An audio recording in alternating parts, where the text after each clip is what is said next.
The parents left with a quick wave and a warning about the old house's quirks. But it wasn't the creaking floors or the drafty windows that unsettled me. It was the feeling that the little girl I was babysitting wasn't the only child in the house, and the whispers that started coming from the empty playroom. My name is Sarah, and I was 17, a seasoned babysitter in a quiet, suburban town just outside of Richmond, Virginia. I'd been watching kids since I was 13, dealt with everything from tantrums to scraped knees, and considered myself unshakable. This particular gig was for the Millers, a new family in town who lived in a sprawling, older house on the edge of a wooded cul-de-sac.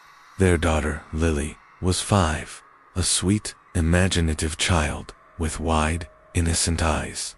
The house itself was a classic Victorian with high ceilings, dark wood paneling, and an undeniable sense of history. It was the kind of place that always felt a bit cooler indoors than out, even in summer. Mrs. Miller had rattled off a list of instructions, bedtime routines, snack preferences, and a casual mention of the house settling if I heard any strange noises. I nodded, accustomed to old houses having their quirks. I was a rational teenager, focused on my studies and my future, not prone to believing in ghosts or fairy tales.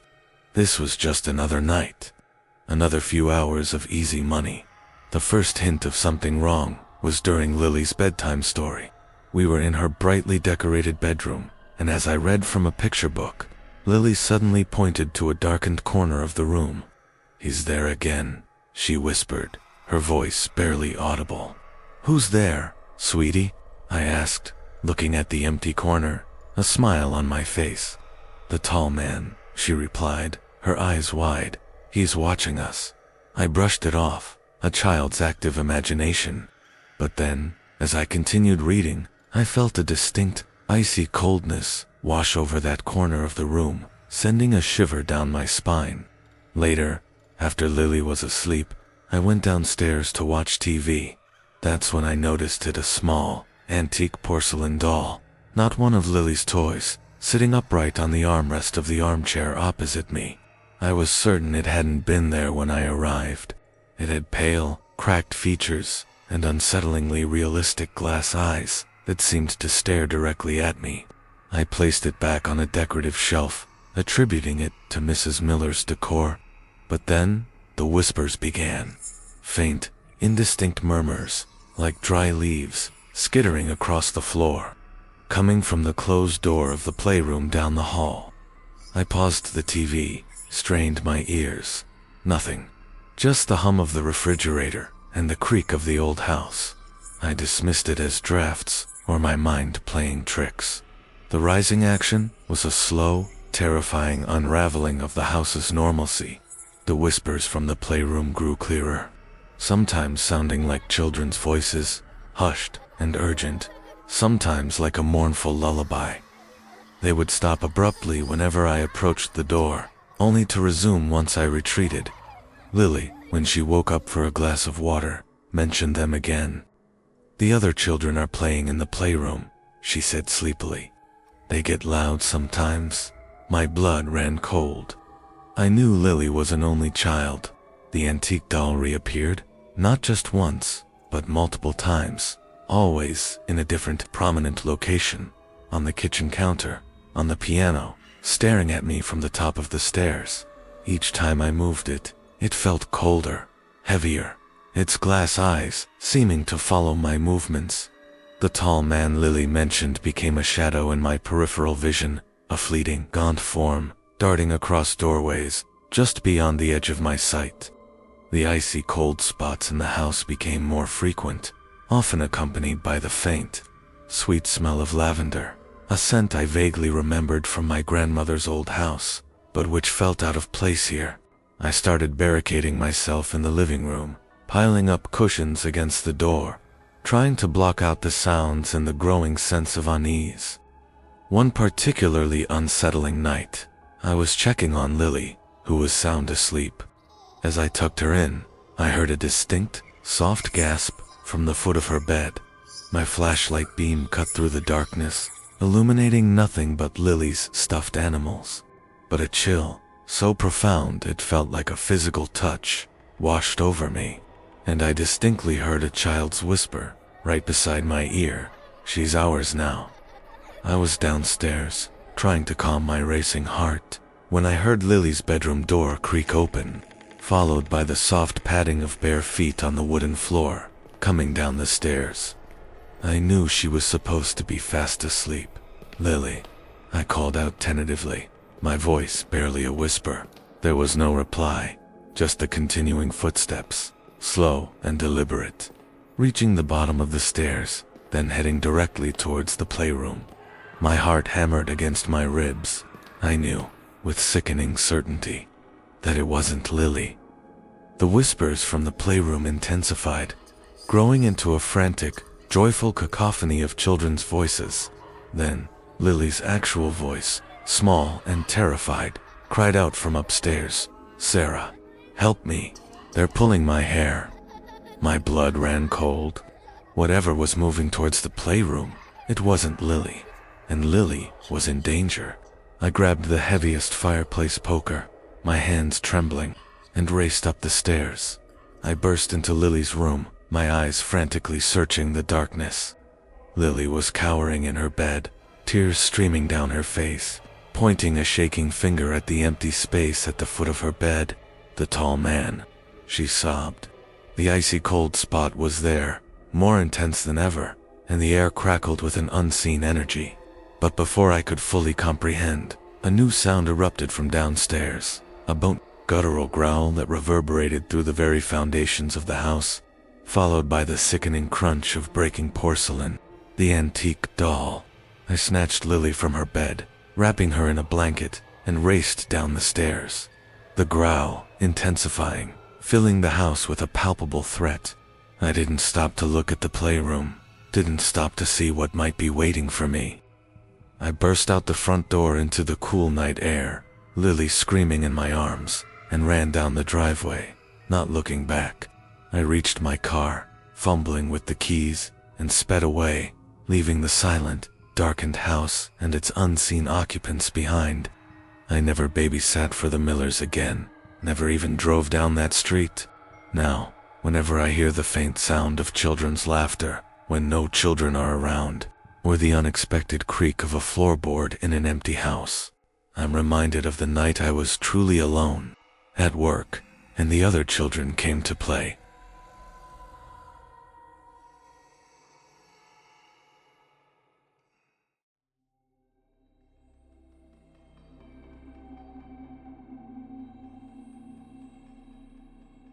The new family seemed perfectly normal, their baby Liam, a cherubic bundle of joy.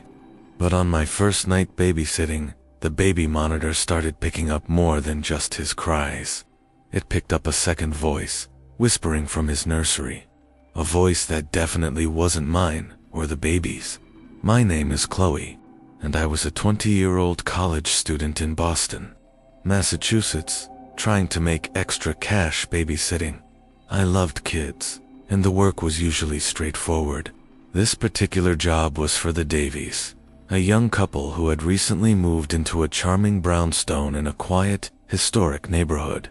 Their baby, Liam, was 6 months old, a sweet, gurgling infant who rarely cried. The Davies were friendly, giving me a quick tour of their beautifully decorated home hardwood floors, antique furniture, and a nursery painted in soft blues and yellows. Mrs. Davies had shown me the baby monitor, a modern digital model, assuring me Liam was a good sleeper. I took it all in stride, a seasoned pro. I was practical, analytical, more concerned with my studies than with superstitions. This was just another night, another easy shift with a sleeping baby. The first hint of something wrong was the baby monitor itself. After the Davies left, I settled into the living room, the monitor displaying a clear, albeit dark, image of Liam's crib. He was sound asleep, but then, a faint, almost imperceptible static began to hiss from the monitor's speaker, like a distant radio tuned to an empty frequency. It was odd for a digital monitor, but I dismissed it as interference from the old building. Then, During one of Liam's peaceful stretches, I heard it, a low, melodic humming, like a lullaby, coming distinctly from the monitor's speaker. It wasn't Liam. He was asleep. It sounded like a woman's voice, soft and mournful, singing to him. My heart gave a little lurch. I checked the monitor's display. The nursery was empty, save for Liam in his crib. I turned up the volume on the monitor, but the humming stopped abruptly, replaced by the faint static.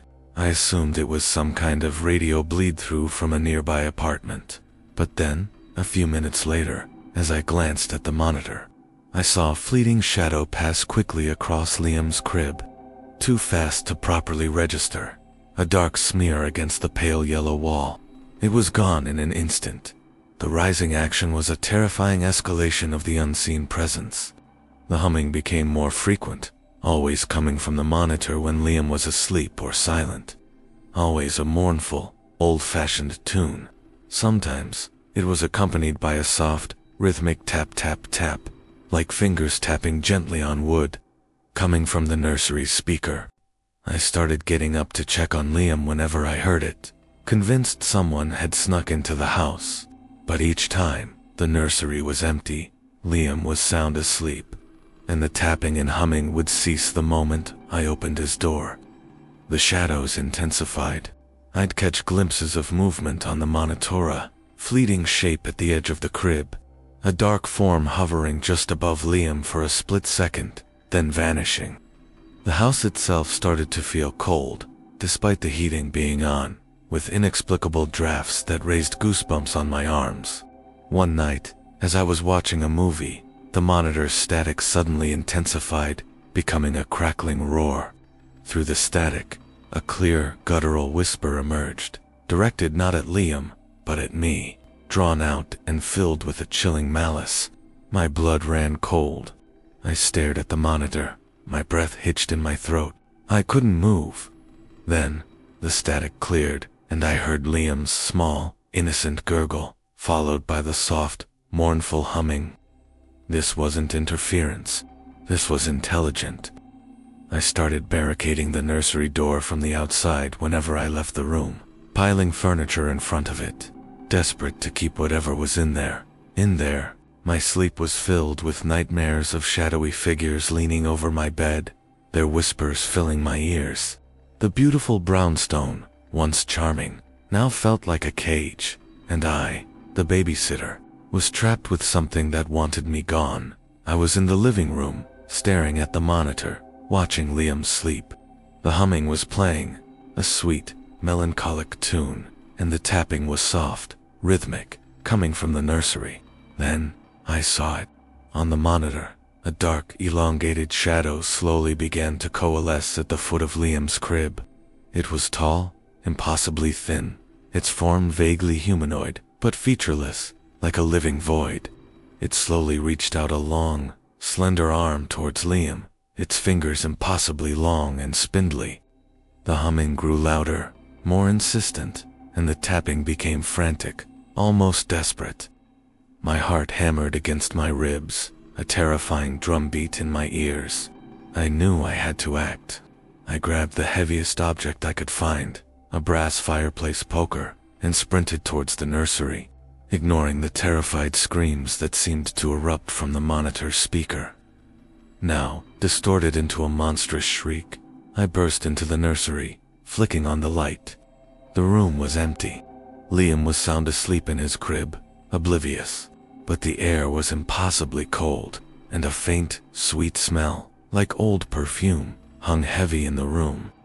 As I stood there, panting, my eyes frantically searching the empty room, the baby monitor, which I had left on the living room table, let out a single, triumphant, high-pitched giggle. It was Liam's giggle, but it was coming from the monitor, from the living room, not from the crib. And then, from the monitor, from my living room, I heard it again, the low, mournful humming, and a voice, distinctly female and chillingly close, whispering, "He's ours now." I didn't hesitate. I snatched Liam from his crib, clutching him tightly, and fled the house, leaving the monitors screaming with static and the sound of that terrible, victorious giggle. I ran down the street, Liam crying softly in my arms, not looking back at the darkened brownstone. I called the Davies from a payphone at a gas station, incoherently telling them I had an emergency and couldn't babysit anymore, that I had Liam with me. They were confused, angry, but I didn't care. I dropped Liam off at a neighbor's house and never returned to that neighborhood, never babysat again.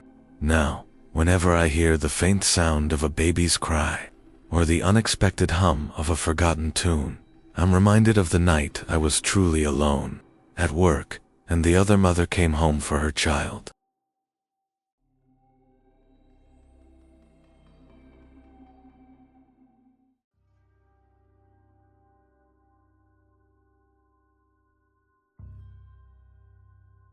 The couple was oddly insistent about their daughter's sleep schedule and the locked attic door, but it wasn't the silence of the house that unsettled me.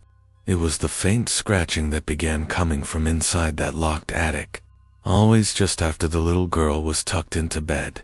My name is Jessica, and I was a 22-year-old art history student in a charming, historic town near Salem, Massachusetts, looking for babysitting gigs to help with my tuition.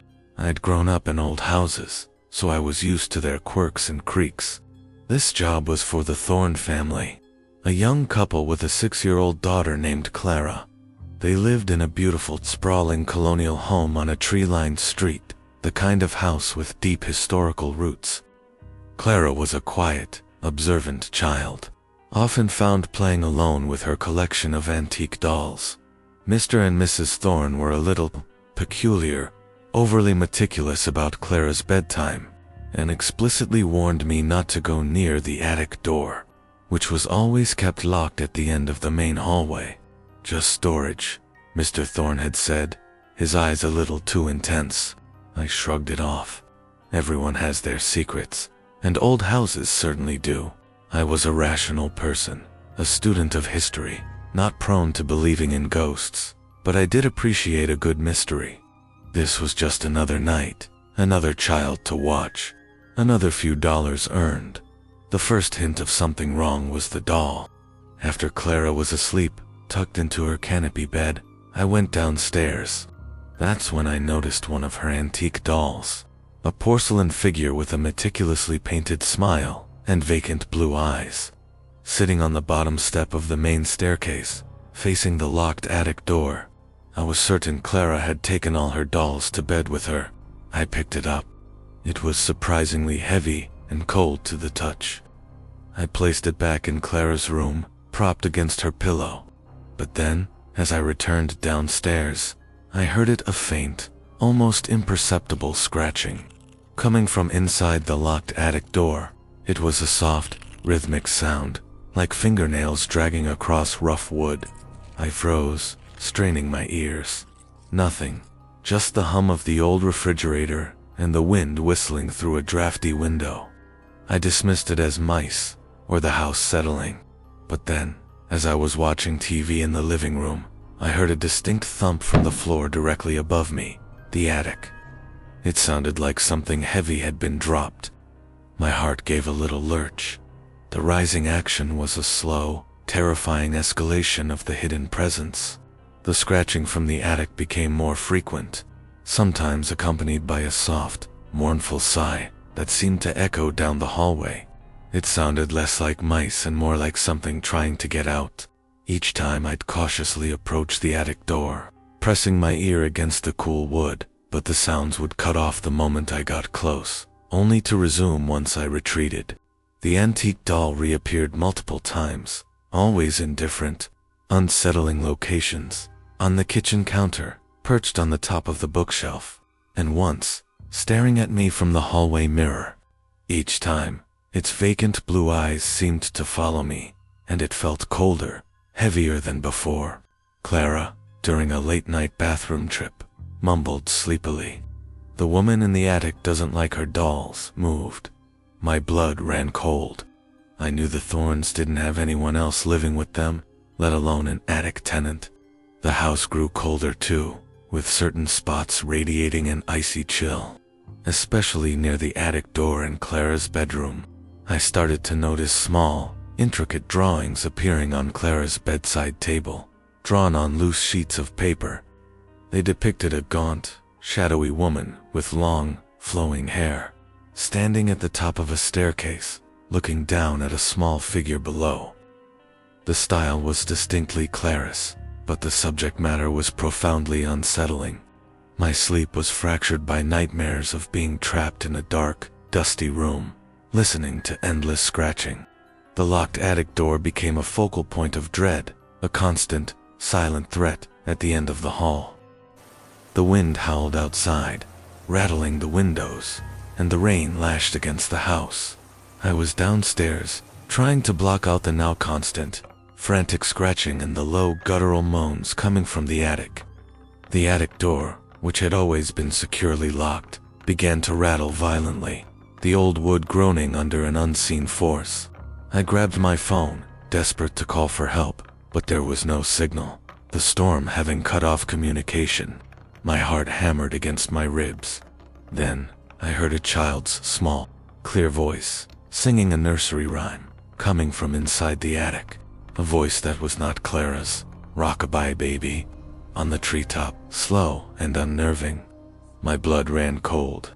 I knew, with a certainty that chilled me to the bone, that the sounds were not mice, not drafts, and not just the house settling. Something was truly trapped in that attic, and it was alive, desperate, and growing stronger. The scratching intensified, becoming a furious clawing, and the attic door started to visibly splinter, tiny slivers of wood raining onto the hallway floor. Then, from beneath the door, a thin, pale, impossibly long finger slowly began to snake its way out, blindly probing the floor, twitching and beckoning. I didn't wait. I didn't scream. I just reacted. I snatched Clara from her bed, wrapping her in a blanket, and bolted out of her room, past the terrifying, splintering attic door, down the stairs, and out of the house. I ran down the street, Clara whimpering softly in my arms, not looking back at the dark, old colonial and its hidden horrors. I pounded on the nearest neighbor's door, incoherent with terror, until they let me in. I never babysat for the Thorns again, never even drove down that street. The house eventually sold, but I heard whispers that no one stayed long. Even now, when I hear a distant scratching or the faint, tinny melody of a music box, I'm reminded of that locked door, and the things that waited, scratching, to be let out.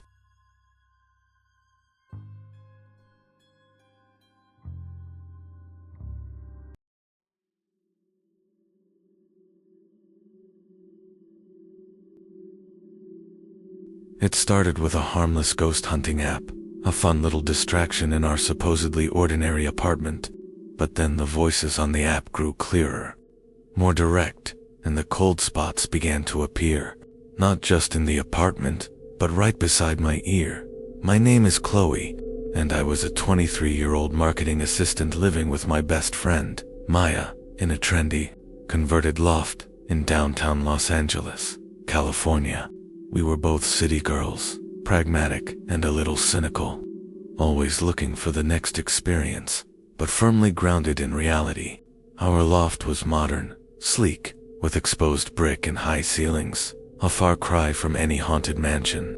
One evening, bored, Maya downloaded a ghost radar app, one of those silly phone applications that supposedly detect electromagnetic fluctuations and translate them into words. We laughed about it, pointing our phones at empty corners, joking about spectral roommates. It was all harmless fun, a silly parlor trick. We were both rational, educated women, not given to flights of fancy or belief in the supernatural. The first hint of something wrong was the app itself. It started picking up words, not random gibberish, but coherent, sometimes unsettling words like watch, dark, or cold. We'd shrug it off as coincidental algorithms, clever programming, but then the app began to call out Maya's name, then mine, faintly at first, then clearer. We'd laugh nervously, still convinced it was a trick. That's when the cold spots started. Sudden, inexplicable drops in temperature in various parts of the loft, like walking into an invisible cloud of frigid air. They'd last for a few seconds, then dissipate, leaving us shivering and exchanging uneasy glances. We blamed the old building's draftiness, or perhaps a faulty AC unit. But then, one night, as we were both watching TV, the app which was lying on the coffee table suddenly blared out a single, clear word, "Leave." It was a child's voice, high-pitched and urgent. We both stared at the phone, then at each other, a prickle of genuine fear running down our spines. We tried to find a rational explanation, another app interfering, a strange radio frequency, but none of it felt right. The app became a constant, unwelcome companion, routinely calling out our names, sometimes whispering warnings, like "alone" or "behind you."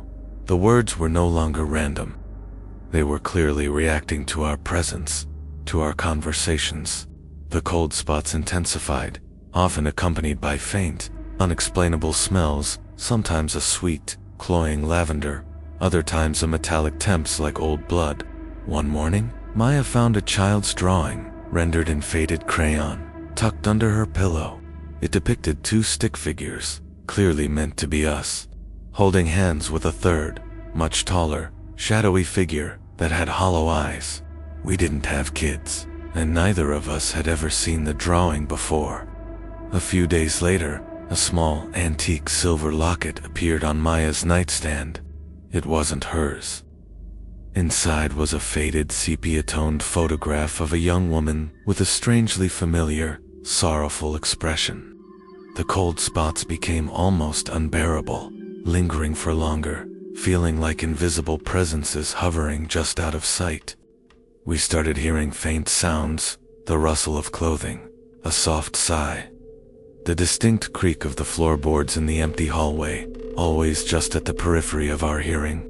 Our sleep became restless, filled with vivid, disturbing dreams of being watched, of hushed voices whispering our names in the darkness.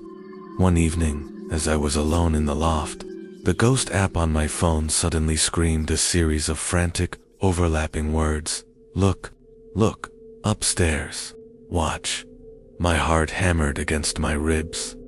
I stared at the phone, then slowly turned my head towards the staircase leading to Maya's bedroom. Standing at the top of the stairs, silhouetted against the dim light, was a tall, gaunt figure. It was indistinct, a wavering shadow, but its presence was undeniable, and its head was tilted, as if it were observing me. The climax arrived during a desperate attempt to ignore the escalating terror. We had decided to host a small gathering, hoping the presence of friends would somehow dispel the creeping dread, but as the evening progressed, the paranormal activity only intensified. The lights flickered erratically, the air grew inexplicably cold, and the ghost app on my phone, which I had tried to ignore, began to blare out frantic, overlapping words: "Danger, leave, get out," audible to everyone in the room. Suddenly, the ancient antique grandfather clock in the living room, which hadn't worked in years, began to chime, a slow, deep, resonant sound that vibrated through the very floor. As the final chime echoed, a piercing guttural scream erupted from the hallway, so loud and raw it made everyone jump. Then, a dark, amorphous shadow, far more substantial than anything we'd seen before, coalesced at the end of the hallway, directly in front of the door to Maya's bedroom. It pulsed with an internal, malevolent energy, and within its shifting form, to burning. Red pinpricks of light appeared, like eyes, fixated on us. The temperature in the room plummeted, and the air grew thick with the metallic, acrid smell of old blood. The party dissolved into chaos. Guests screamed, scrambling for the door, tripping over each other in their haste to escape. Maya and I, paralyzed by terror, could only watch as the shadow began to slowly, deliberately move towards us, its form growing larger, more defined, revealing a gaunt, elongated silhouette. I didn't wait. Maya and I grabbed each other's hands, letting out a primal scream, and bolted for the fire escape. leaving the terrifying entity and the echoing screams of the ghost app behind. We never went back to that loft, never retrieved our belongings, never even looked at another ghost app. Now, whenever a room suddenly chills, or I catch a fleeting shadow in my peripheral vision, I'm reminded of the time the ghost app stopped being a game, and something truly ancient and malevolent tried to claim us.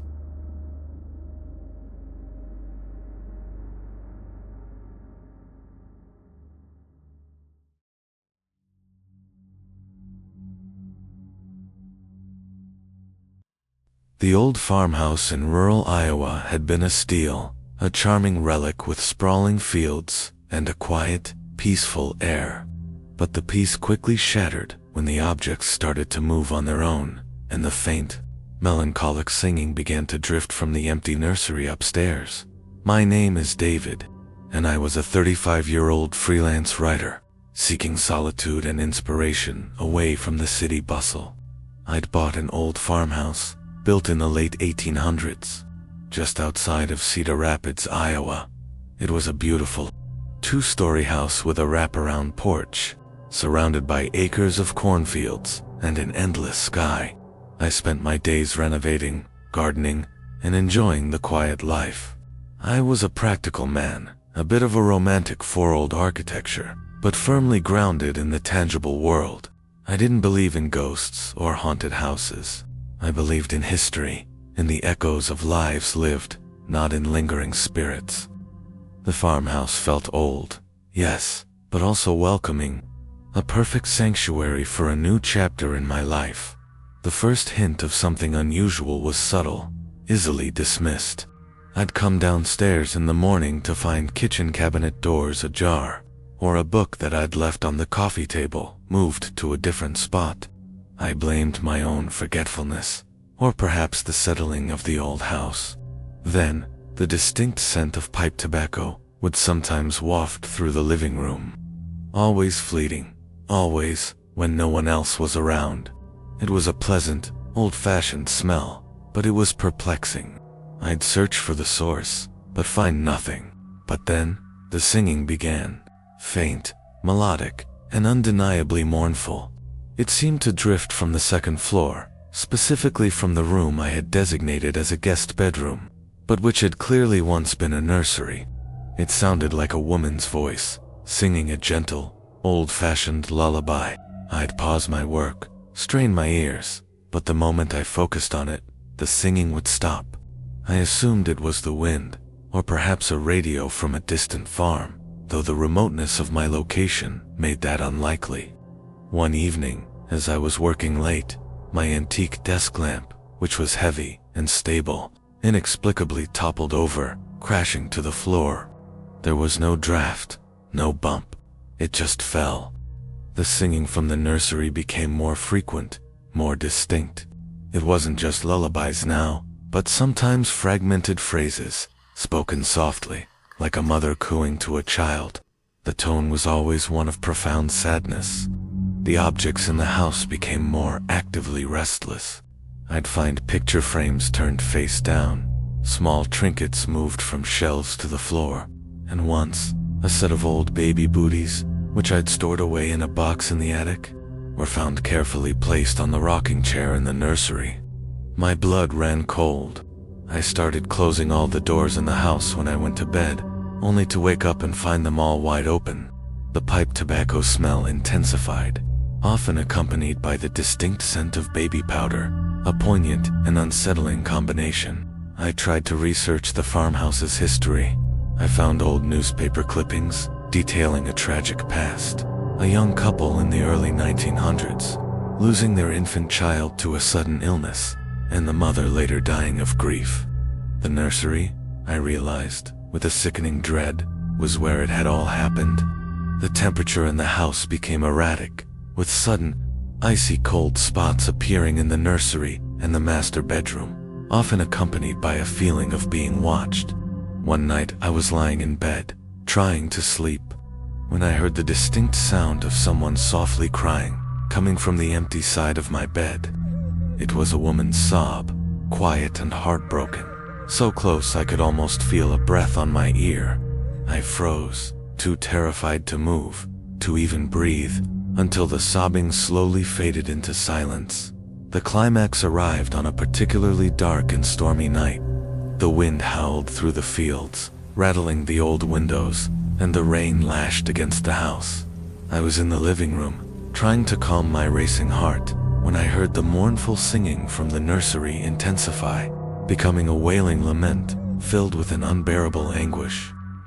The objects in the living room began to move violently. Books flew off shelves, lamps toppled, and a heavy armchair spun slowly on its own. The air grew impossibly cold, and the smell of pipe tobacco and baby powder became overwhelming. Then, the antique music box that sat on the mantelpiece, a delicate, ceramic piece that hadn't worked in years, suddenly sprang to life, playing a distorted, tinny lullaby. As its melody filled the room, the shadowy form of a woman, translucent and weeping, began to coalesce at the foot of the main staircase. Her form was indistinct, wavering like smoke, but her grief was palpable, radiating through the entire house. She slowly extended a shimmering, insubstantial arm towards me, her mouth opening in a silent, agonizing scream, her gaze fixed on something unseen beyond me. Then, from the nursery upstairs, a baby's piercing cry echoed through the house. So loud and realistic it seemed to tear through the very fabric of reality. I didn't think, didn't hesitate. I sprang from the couch, my heart a frantic drum against my ribs, and ran for the front door, leaving the wailing spirit, the flying objects, and the terrifying baby's cry behind me.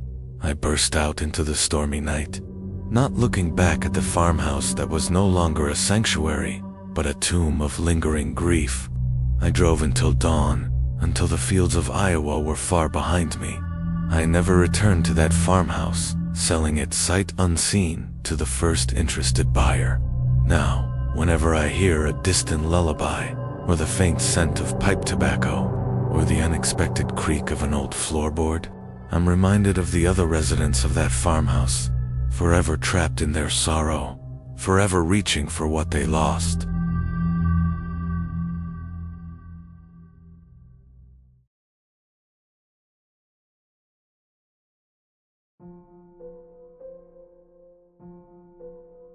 The new job as a caretaker for the historic Blackwood Manor seemed like a dream, a grand old estate in upstate New York, rich with history. But the dreams quickly turned to nightmares when the figures in the antique paintings began to move, and the faint, discordant music started to drift from the locked ballroom. My name is Robert, and I was a 40-year-old history buff and aspiring restorer, eager to escape the city and immerse myself in a project.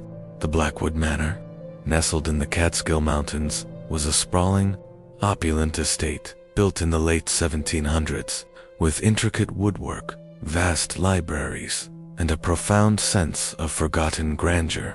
It had been left vacant for decades, a true fixer-upper, and my job was to oversee its initial preservation and security. I considered myself a logical, detail-oriented individual, fascinated by the past, but firmly rooted in the present. I didn't believe in ghosts. I believed in architectural integrity and historical facts. The manor, with its peeling wallpaper and dusty chandeliers, felt like a sleeping beauty waiting to be awakened, a challenging but rewarding endeavor. The first hint of something unusual was the eyes. I'd be meticulously cleaning an antique portrait of a severe-looking man in colonial attire, or a stern woman in a velvet gown, and feel an unsettling sensation that their painted eyes were following my movements. I'd chuckle, attributing it to the aging paint or the trick of light in the dim rooms. But then, as I'd walk away and glance back, I'd swear the expression on a portrait's face had subtly shifted, a flicker of sorrow or disapproval. Then, the music began, faint, discordant strains of an old waltz. A melancholic melody played on a piano, drifting from the locked ballroom on the ground floor. I'd checked the room, convinced I'd left a radio on. But the ballroom was always empty, its grand piano covered in a thick sheet, silent and still. I blamed drafts, or perhaps a neighbor's faint music carrying on the wind, though the manor was miles from any other dwelling. One afternoon, I found a small, antique silver thimble resting on the massive, dust-covered dining table. It wasn't mine, and I had no idea where it could have come from. It felt strangely warm to the touch.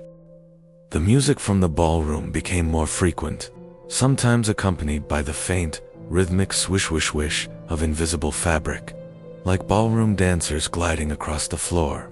The waltz would transition into other old melodies, some cheerful, some hauntingly sad. The figures in the paintings became overtly restless. I'd walk into a room to find a portrait slightly askew, or an entirely different portrait hanging in a spot where I had been certain another one previously hung. The expressions on their faces became more pronounced, showing distinct anger, sadness, or a chilling, blank stare.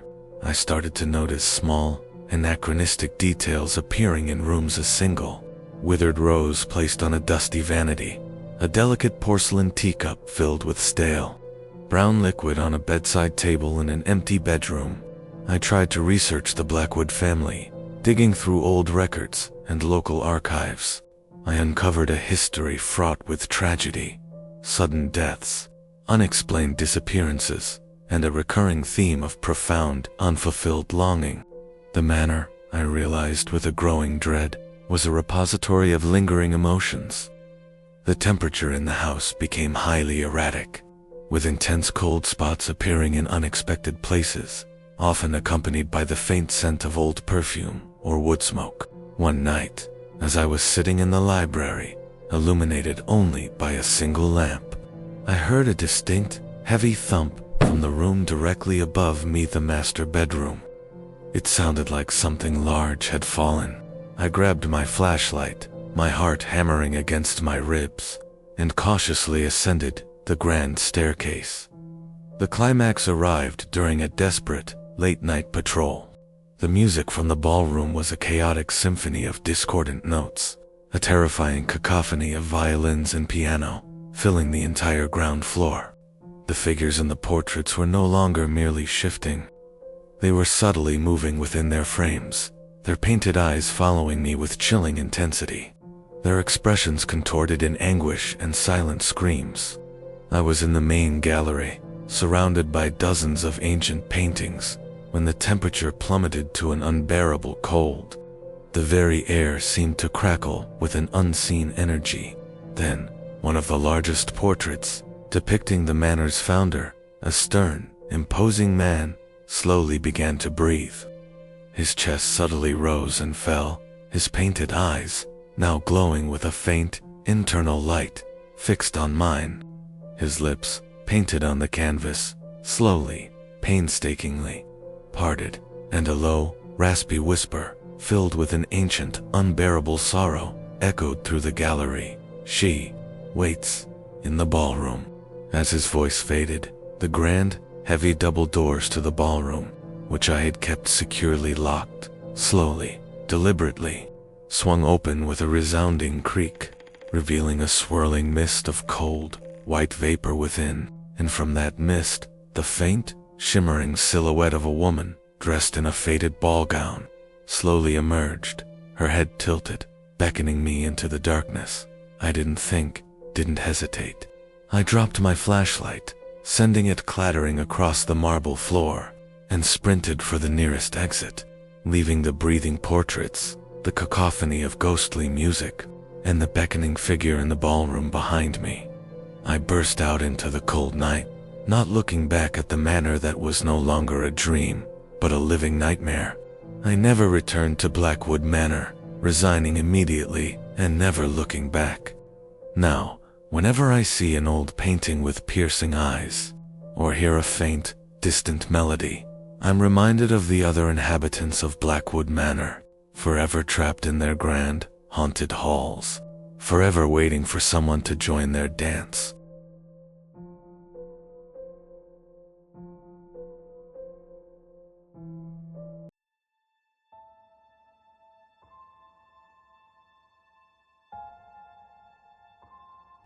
The warnings from the locals were clear.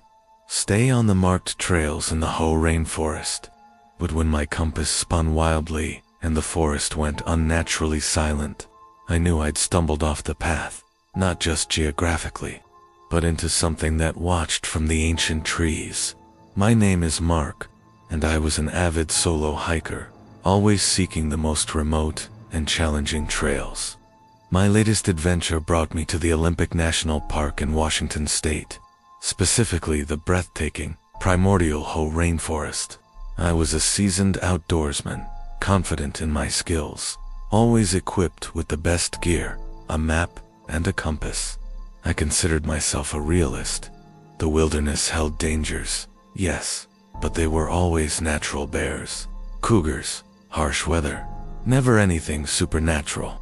The Hoh, with its towering moss-draped trees and ethereal mist, felt ancient and alive, a place where nature reigned supreme. I had heard the local legends about the Olympic project and strange, ape-like creatures, but I dismissed them as folklore, exaggerated tales to keep tourists on the paved roads. The first hint of something wrong was the unnatural silence. I had veered off a popular trail, seeking a less traveled path to a hidden waterfall I'd read about. The deeper I went, the more the usual sounds of the rainforest, the chirping birds, the rustling leaves, the distant roar of a river began to recede, replaced by an eerie, profound stillness. It felt like the forest was holding its breath. Then, my compass started to spin wildly, its needle gyrating as if caught in an electromagnetic field, rendering it useless. My GPS, usually reliable, flickered in and out of signal. I was disoriented, deeper than I intended, and the unsettling silence pressed in on me. I tried to retrace my steps, but the dense undergrowth and the deepening mist made it impossible. That's when I noticed the tracks. Not bear or deer, but large, bipedal footprints in the soft earth, strikingly similar to a human's, but far too big, with an impossibly wide stride. They seemed to appear out of nowhere, leading deeper into the unmarked wilderness. I felt a prickle of unease, but I rationalized it as an elaborate hoax by local pranksters. The tracks became more frequent, sometimes appearing overnight around my campsite, encircling my tent, always leading into the dense forest, never back out. The unnatural silence became my constant companion, broken only by inexplicable sounds, a deep, guttural thump-thump-thump that seemed to vibrate through the very earth, always from just beyond the tree line, or a low, resonant whistle, melodic and eerie, that sounded almost like a human mimicking a bird, but with a chilling, hollow quality. My food supplies, carefully secured, began to disappear. Not just small items, but entire bags of trail mix, energy bars, as if something was systematically pilfering my campsite. I started hearing faint rustling sounds in the undergrowth, always just out of sight, always moving parallel to my position, as if something was stalking me. One night, huddled in my tent, the full moon piercing through a break in the clouds, I saw it, a massive, shadowy figure, impossibly tall and broad, moving slowly and silently through the trees, about 50 yards from my tent. It was covered in dark, matted fur, and its gait was undeniably bipedal. It paused, turning its massive head, and for a split second, I saw two dull, reddish eyes reflecting the moonlight, fixed directly on my tent. My heart hammered against my ribs, a terrified drumbeat in my ears. I knew, with sickening certainty, that this was no bear, no human. This was what the legends spoke of. I spent the rest of the night huddled in my sleeping bag, my hunting knife clutched in my hand, listening to the guttural thumps and the mournful whistles that now seemed to come from all around my tent. Getting closer, the climax arrived on a desperate, moonless night. The eerie silence of the forest was broken only by the incessant, rhythmic thump-thump that now seemed to come from directly behind my tent, vibrating through the ground. The low, guttural whistles were closer, more insistent, almost like a frustrated, impatient communication. I was out of food, My water filter clogged, and despair was setting in. I knew I had to move, had to find my way back to the main trail. As I cautiously packed my gear, my hands trembling, a profound darkness descended, not just from the lack of moon, but from an unseen presence. Then, a branch, thick as my arm, snapped with an explosive crack. Directly behind my tent, so close I could feel the vibrations. The air grew heavy with a foul, musky odor, like wet dog in decay. I spun around, my flashlight beam cutting through the oppressive darkness, but it illuminated nothing.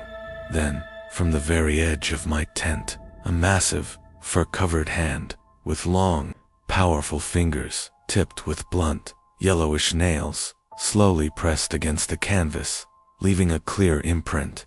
The fabric stretched, thin and vulnerable. From just outside, a low, guttural growl, deep and vibrating, rumbled through the ground, so powerful it made my teeth ache. It was no longer a stalker. It was here. I didn't think, didn't scream.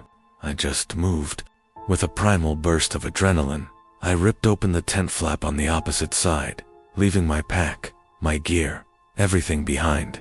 I ran, blindly, crashing through the dense undergrowth. The growl and the guttural thumps chasing me, echoing through the ancient trees. I don't know how long I ran, or how I found my way.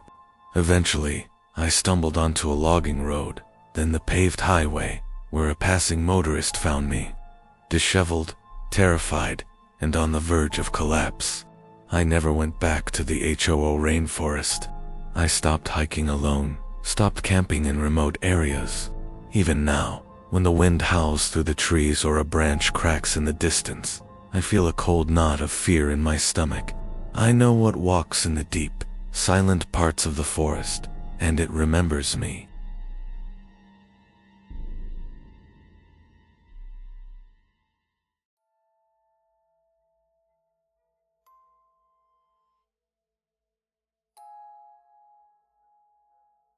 Never go off the main roads, especially after dark.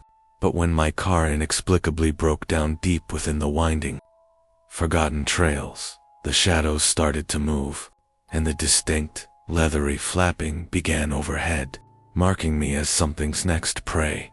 My name is Chris, and I was a 28-year-old urban explorer, always seeking abandoned places and forgotten corners of the world.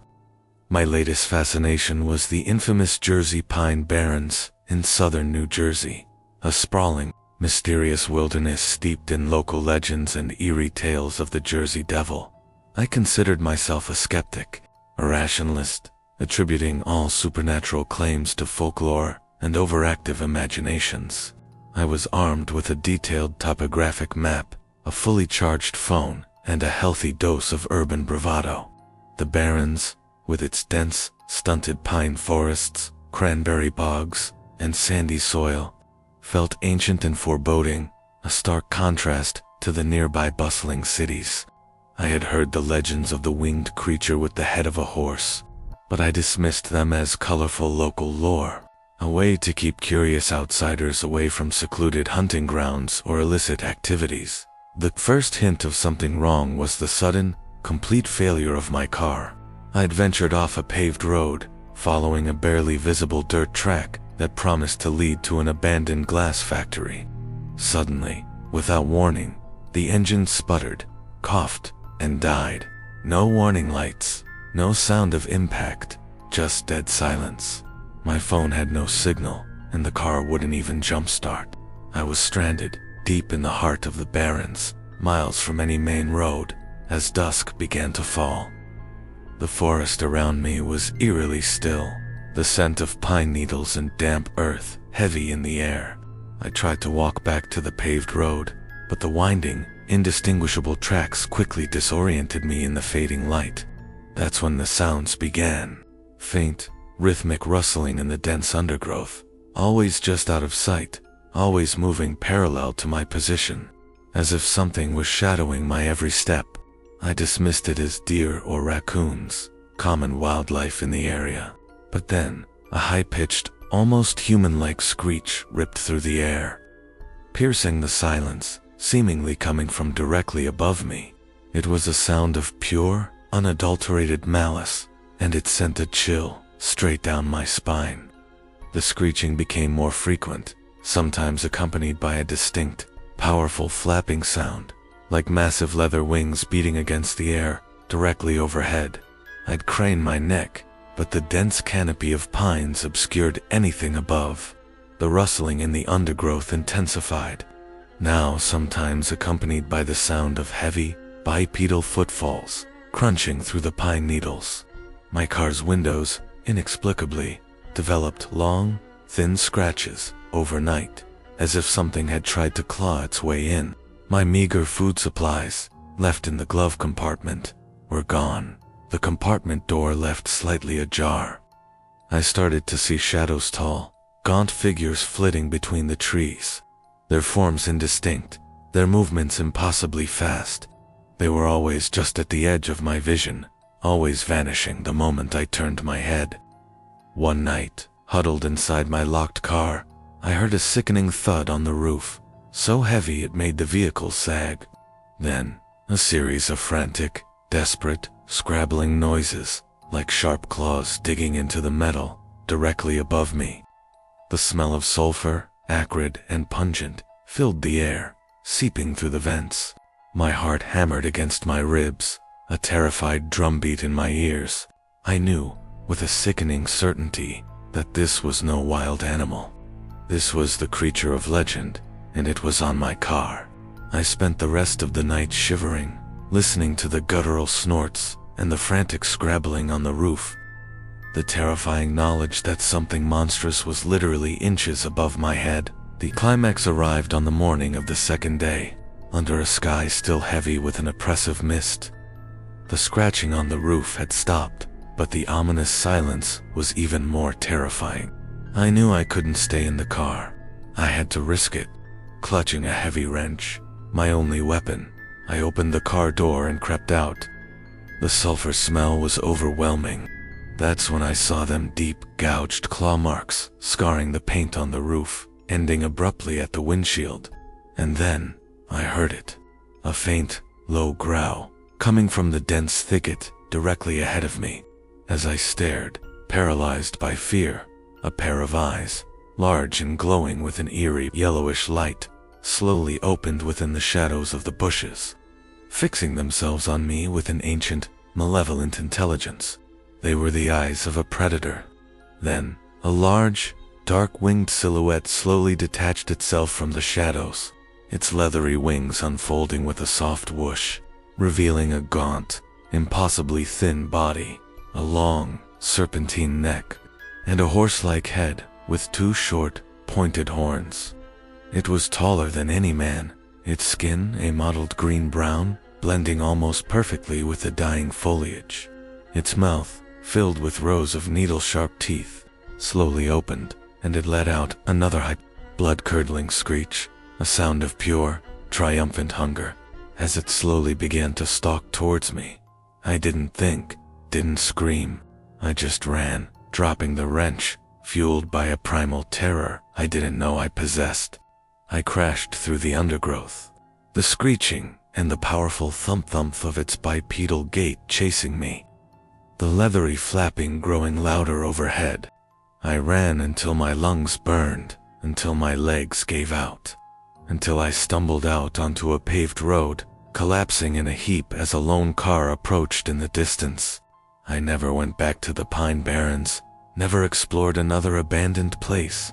Now, whenever I hear a distant screech or the rustle of leaves in the dark, I see those glowing yellow eyes, and I hear the terrifying beat of leathery wings, a chilling reminder that some legends are far more real than we dare to imagine.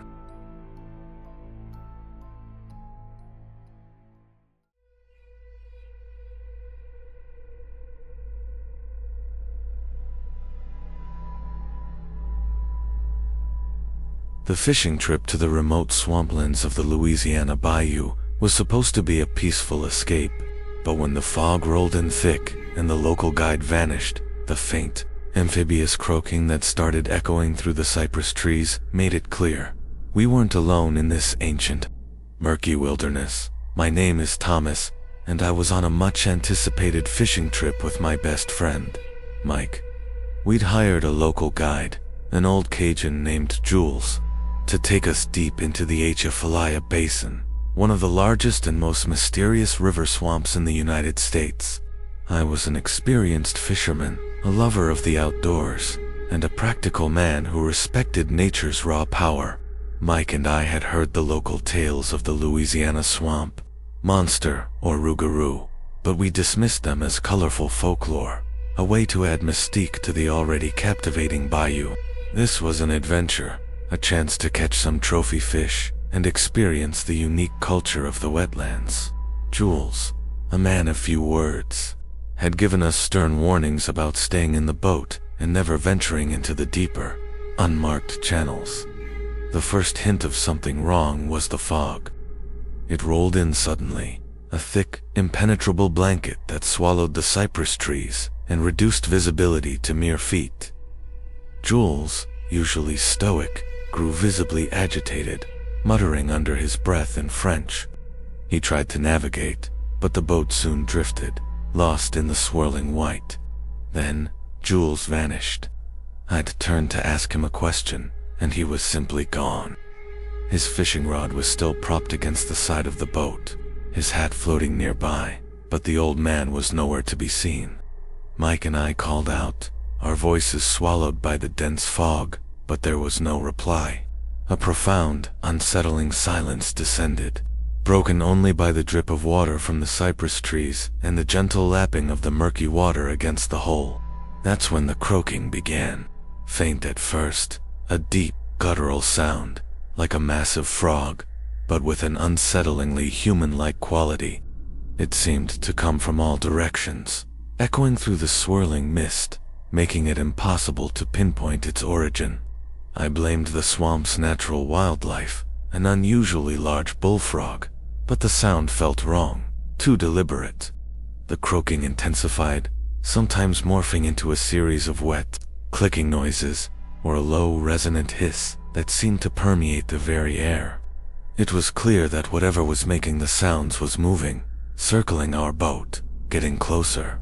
Mike and I tried to start the boat's engine, but it sputtered and died, the battery inexplicably drained. We were stranded, adrift, in the endless, silent fog. The air grew heavy with a foul, musky odor, like stagnant water and decaying flesh, and smell that intensified whenever the croaking grew louder. We started seeing movement in the fog tall, shadowy figures flitting between the cypress trees, their forms indistinct, their movements unnaturally fluid. They were always just at the edge of our vision, always vanishing the moment we turned our heads. One night, huddled in the boat, surrounded by the impenetrable fog, Mike screamed. He was pointing a trembling finger at the murky water beside the boat.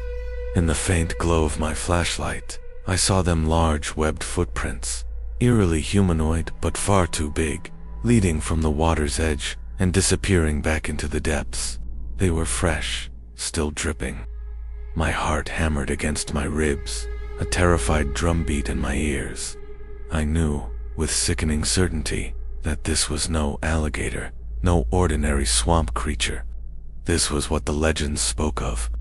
We spent the rest of the night shivering, listening to the guttural croaking and the wet, clicking noises that now seemed to come from just beneath our boat, and the eerie, rhythmic splashing that suggested something large was circling us in the murky water. The climax arrived with a sudden, violent assault. The croaking and clicking intensified, coming from directly beneath the boat, vibrating through the hull. The foul, musky smell became overpowering. Suddenly, a massive, scaly hand, green and slimy, with long, webbed fingers tipped with razor-sharp claws, shot out of the murky water and slammed onto the side of our boat, nearly capsizing us. It was impossibly strong, its grip firm on the fiberglass. Mike screamed, scrambling away from it. Then, a hideous, amphibious head, large and bulbous, with glowing red eyes and a wide, toothy maw filled with rows of jagged teeth, slowly rose from the water, dripping with algae and slime. It was a grotesque, reptilian humanoid, its skin covered in thick, dark scales, its body massive and powerful. It let out a deafening, guttural roar, a sound of pure, ancient rage, and lunged towards Mike, its clawed hand reaching for him, its eyes, burning with malevolent intelligence, fixed on us with an unmistakable hunger. I didn't think, didn't scream. I grabbed a spare oar, and with a desperate, primal yell, I swung it with all my might at the creature's head. There was a sickening thud, a guttural shriek of pain, and the creature recoiled, its hand slipping from the boat, its head disappearing back into the murky water with a massive splash. Mike and I didn't hesitate. We frantically tried the engine again, and miraculously, it sputtered to life. We sped away, full throttle, through the swirling fog, leaving the croaking and the roaring and the terrifying creature behind us. We drove for hours, not looking back, until we reached civilization. We never went back to the bayou, never fished in those waters again. We told the authorities a fabricated story about getting lost and Jules abandoning us. How could we explain what we saw? Now, whenever I hear the distant croak of a frog, or the thick, heavy scent of stagnant water, I see those glowing red eyes, and I hear the terrifying roar of the swamp's true, ancient inhabitants, forever lurking beneath the murky surface.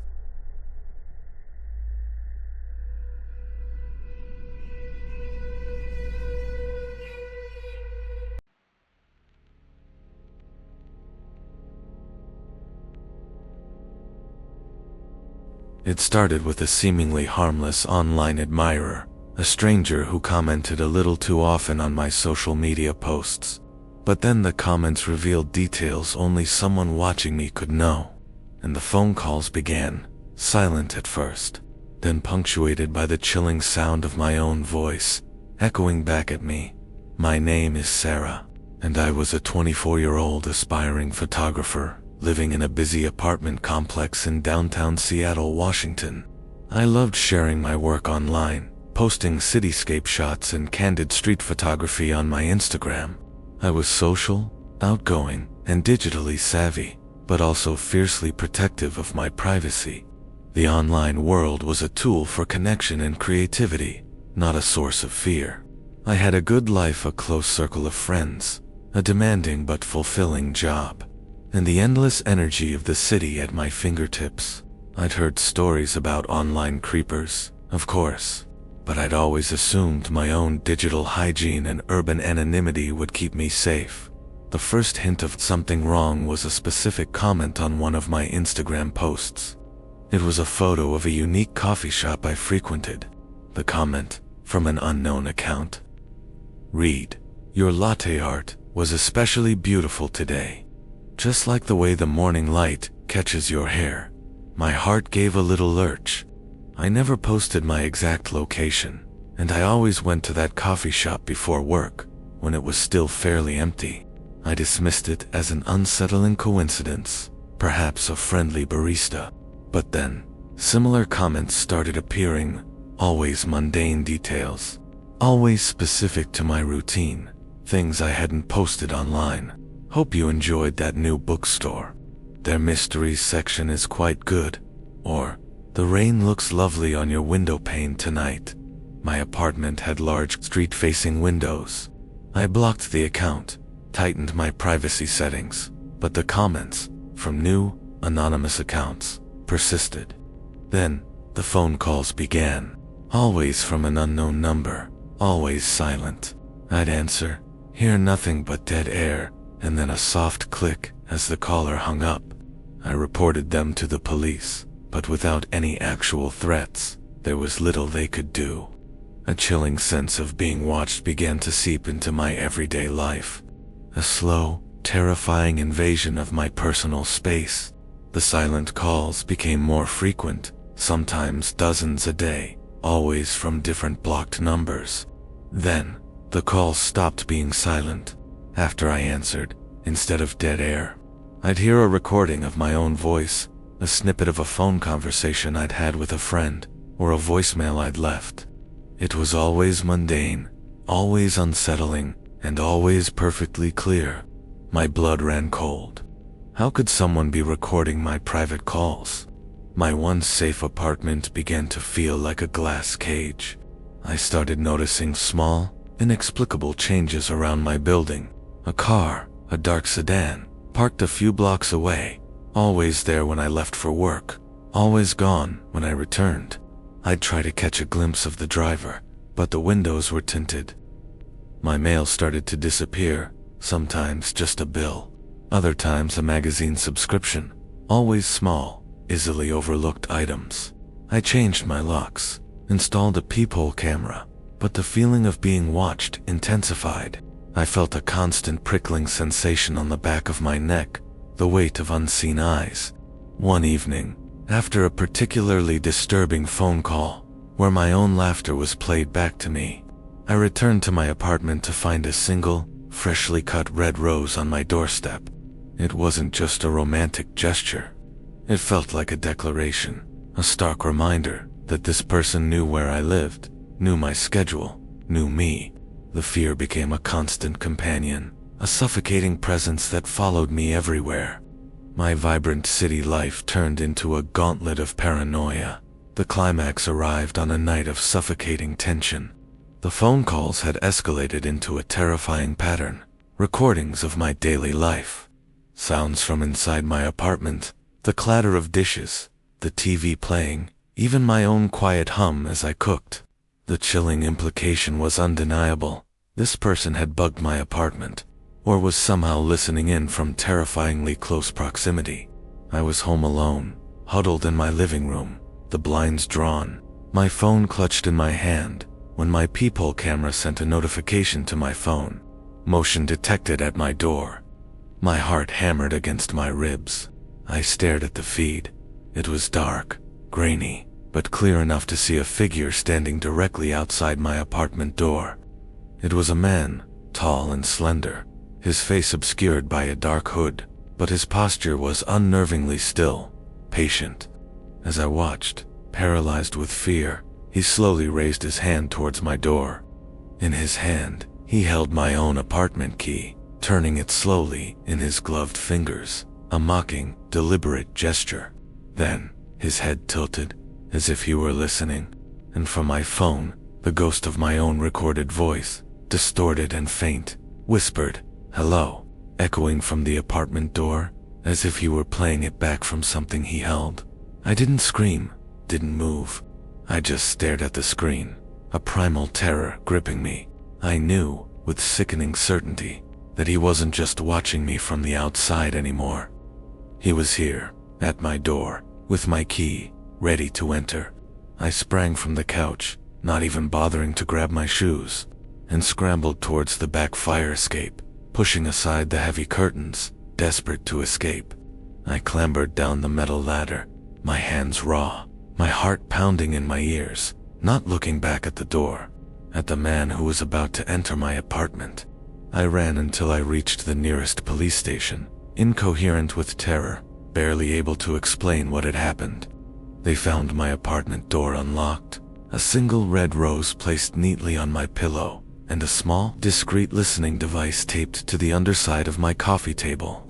I never went back to that apartment, never lived alone again. Even now, when a phone rings from an unknown number, or I catch a fleeting glimpse of a dark car, I feel a cold knot of fear. I know what it means to be truly seen, truly heard, by someone who isn't just watching, but waiting.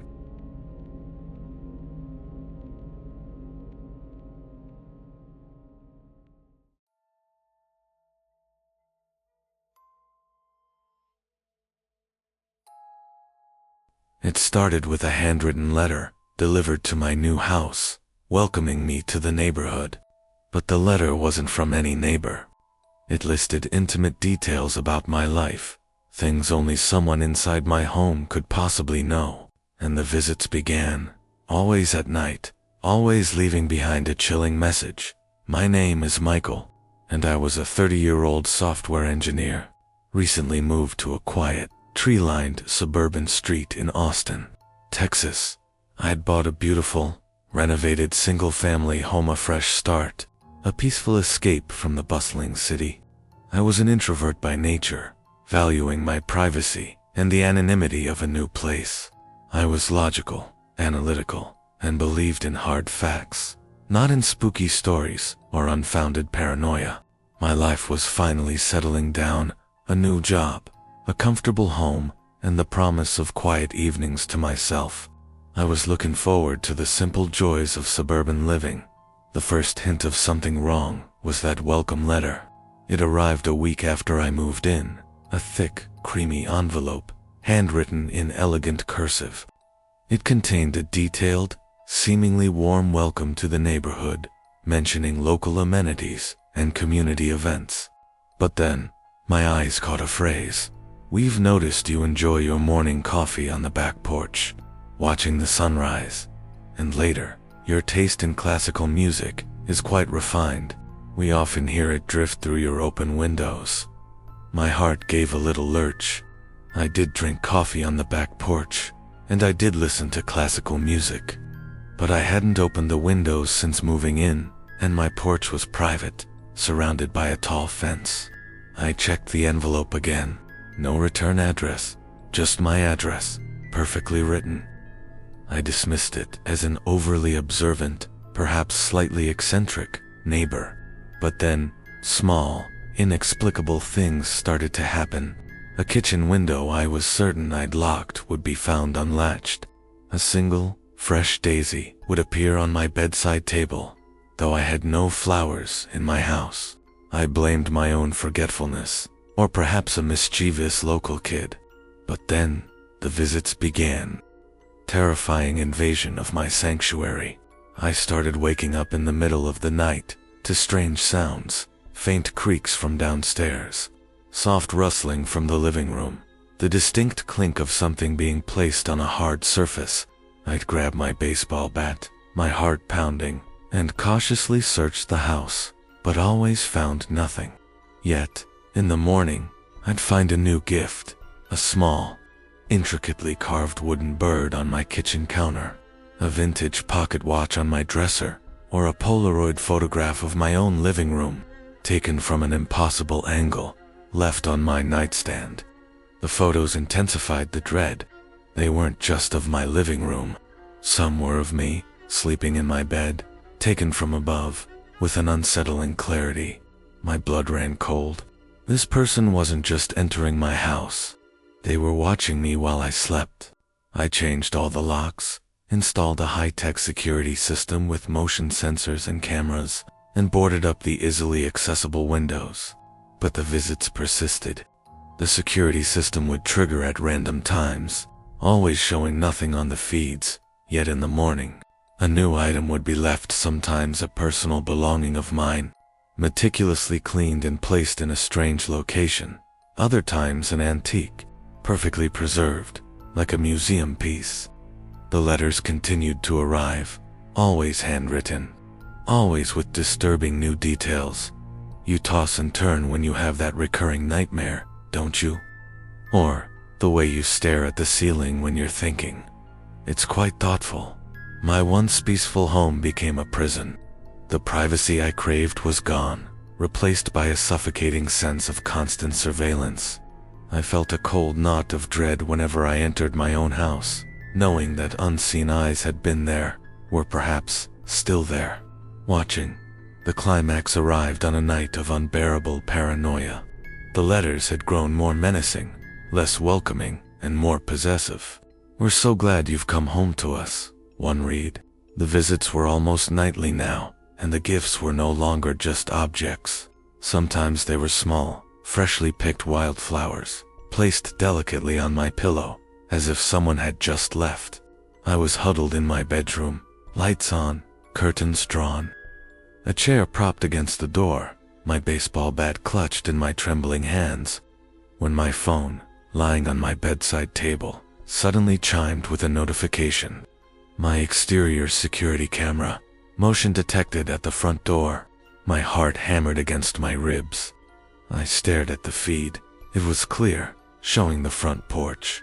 Standing directly at my front door was a figure, tall and slender, dressed in dark clothing. its face obscured by the shadows of the porch light. As I watched, paralyzed with fear, the figure slowly raised its hand and gently placed something on my doorstep. Single, freshly picked red rose, its petals glistening with dew. Then, it turned its head, and for a split second, I saw a flash of pale, unnervingly bright eyes, glinting in the darkness, fixed directly on my bedroom window. And then, from my living room, from inside my house, a faint, almost inaudible whisper drifted. "He's leaving a gift, just for you." I didn't scream, didn't move. I just stared at the camera feed, then at my darkened living room, a primal terror gripping me. I knew, with sickening certainty, that the person at my door wasn't the only one. There was someone inside my house, here with me, watching me watch the other. I sprang from my bed, not bothering to grab my shoes, and scrambled towards the back door, through the kitchen, not looking at the living room, at the invisible presence that had just spoken. I burst out into the night, running wildly down the street, screaming for help, not looking back at the house that was no longer my home, but a living, breathing nightmare. The police found the back door ajar, the chair pushed away from my bedroom door, and a tiny, perfectly carved wooden bird placed delicately on my pillow. I never returned to that house, sold it immediately, moving to a high-rise apartment in a different state. Even now, when a stranger knows a detail about me they shouldn't, or I hear a faint creak in the night, I feel a cold knot of fear. I know what it means to be truly welcomed, truly known, by someone who isn't just watching, but waiting inside your home.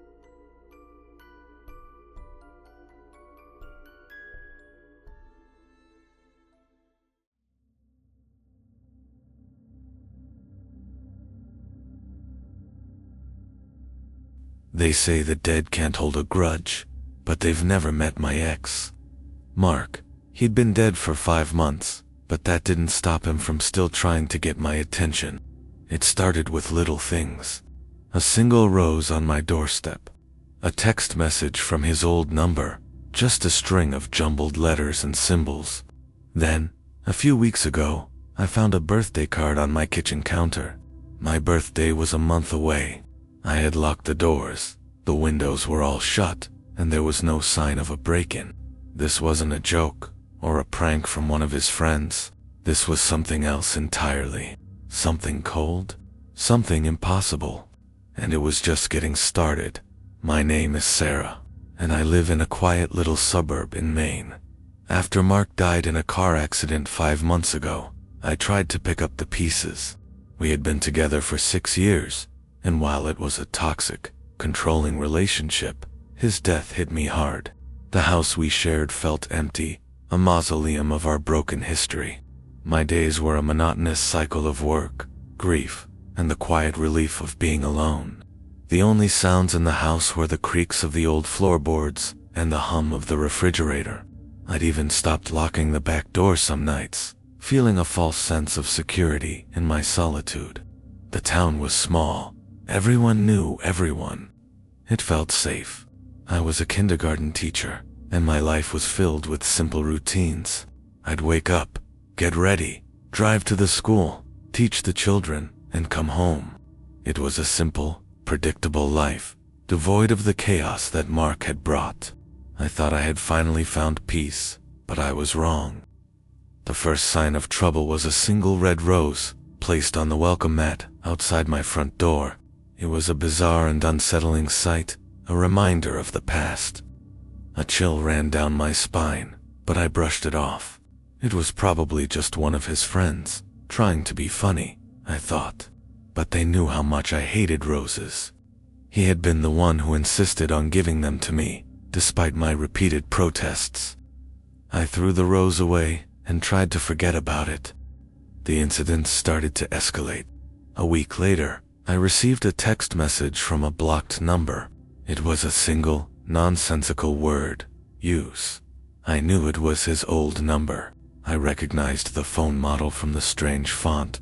It was impossible, of course. His phone was with the police. I deleted the message, my heart pounding in my chest. A few days after that, I was sitting on my couch, watching a movie, when I heard a scratching sound coming from the kitchen. I froze, my blood running cold. I grabbed a kitchen knife and crept into the room. Nothing. The sound had stopped. I checked the doors and windows. All were locked. I peered under the sink, behind the refrigerator, and even in the pantry. Still nothing. The silence was deafening, and a creeping sense of paranoia started to set in. Was I going crazy? The incidents continued. I would find a single one of Marc's old t-shirts folded on my bed, even though I had packed all of his things away months ago. A half-eaten bag of his favorite potato chips would be left on the coffee table. One morning, I woke up to find a glass of water on my nightstand. I always drank a glass of water before bed, but this one was full. My own glass was empty on the floor. I knew I hadn't filled it. I couldn't explain it. I tried to tell my friends, but they all assumed I was just grieving, seeing things. They didn't understand. How could they? The things I was experiencing were beyond the realm of logic. I started to feel like I was going insane. My simple, predictable life had been replaced with a horrifying, supernatural game of hide-and-seek. The house that was once my sanctuary had become a prison. Every shadow was a threat, every creak in the floorboards a warning. I started to sleep with the lights on, a baseball bat next to my bed. I was terrified, but I had no one to turn to. I was on my own, trapped in this waking nightmare. The culmination of my fear came on a particularly stormy night. The wind howled outside, and the rain beat against the windows. I was huddled under a blanket on my couch, trying to distract myself with a book, when I heard a familiar sound coming from the attic. It was the sound of a woman crying. Not a loud, hysterical sob, but a quiet, rhythmic weeping. I knew that sound. It was the sound of my mother's voice. The same sound she made when my father passed away. I froze, my body rigid with fear. My mother had died 3 years ago, and I hadn't heard that sound since. I was terrified, but my curiosity got the best of me. I slowly crept up the stairs, my heart pounding in my ears. As I reached the top, the crying stopped. The silence was deafening, the only sound, the pounding of my heart against my ribs. I cautiously opened the attic door, and a blast of cold air hit me. The attic was dark, and I fumbled for the light switch. When I flipped it on, a sickening sight met my eyes. The space was filled with hundreds of dolls, all of them arranged in a circle. They all had my eyes, and they were all staring at me. In the middle of the circle, a woman stood, her back to me. She was wearing my mother's favorite dress, a faded blue floral print. I gasped, and the woman slowly turned around. It wasn't my mother. It was me. I was wearing a wedding dress, and I was holding a single, red rose. My blood ran cold, and I screamed, but the sound was trapped in my throat. I don't remember how I got out of the attic, or how I made it to my car. The next thing I remember is driving down the highway, my foot on the gas, tears streaming down my face. I never went back to that house. I couldn't. I moved in with my sister in another state, and I changed my name. I'm safe now, I think. But sometimes, when I'm alone in my new apartment, I hear a faint, rhythmic scratching at the door. I know it's not the wind, and sometimes, when I'm walking home at night, I see a single red rose on the sidewalk. I never touch it. I just walk away, and I don't look back. I know he's still watching me. I know he's still waiting, and I know, one day, he'll find me.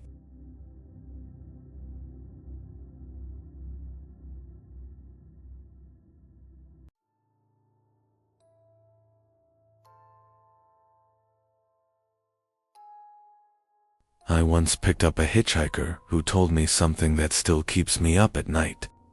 He didn't say much at first, just a single, unsettling comment that I can't shake. You know, he mumbled, his eyes fixed on the rearview mirror.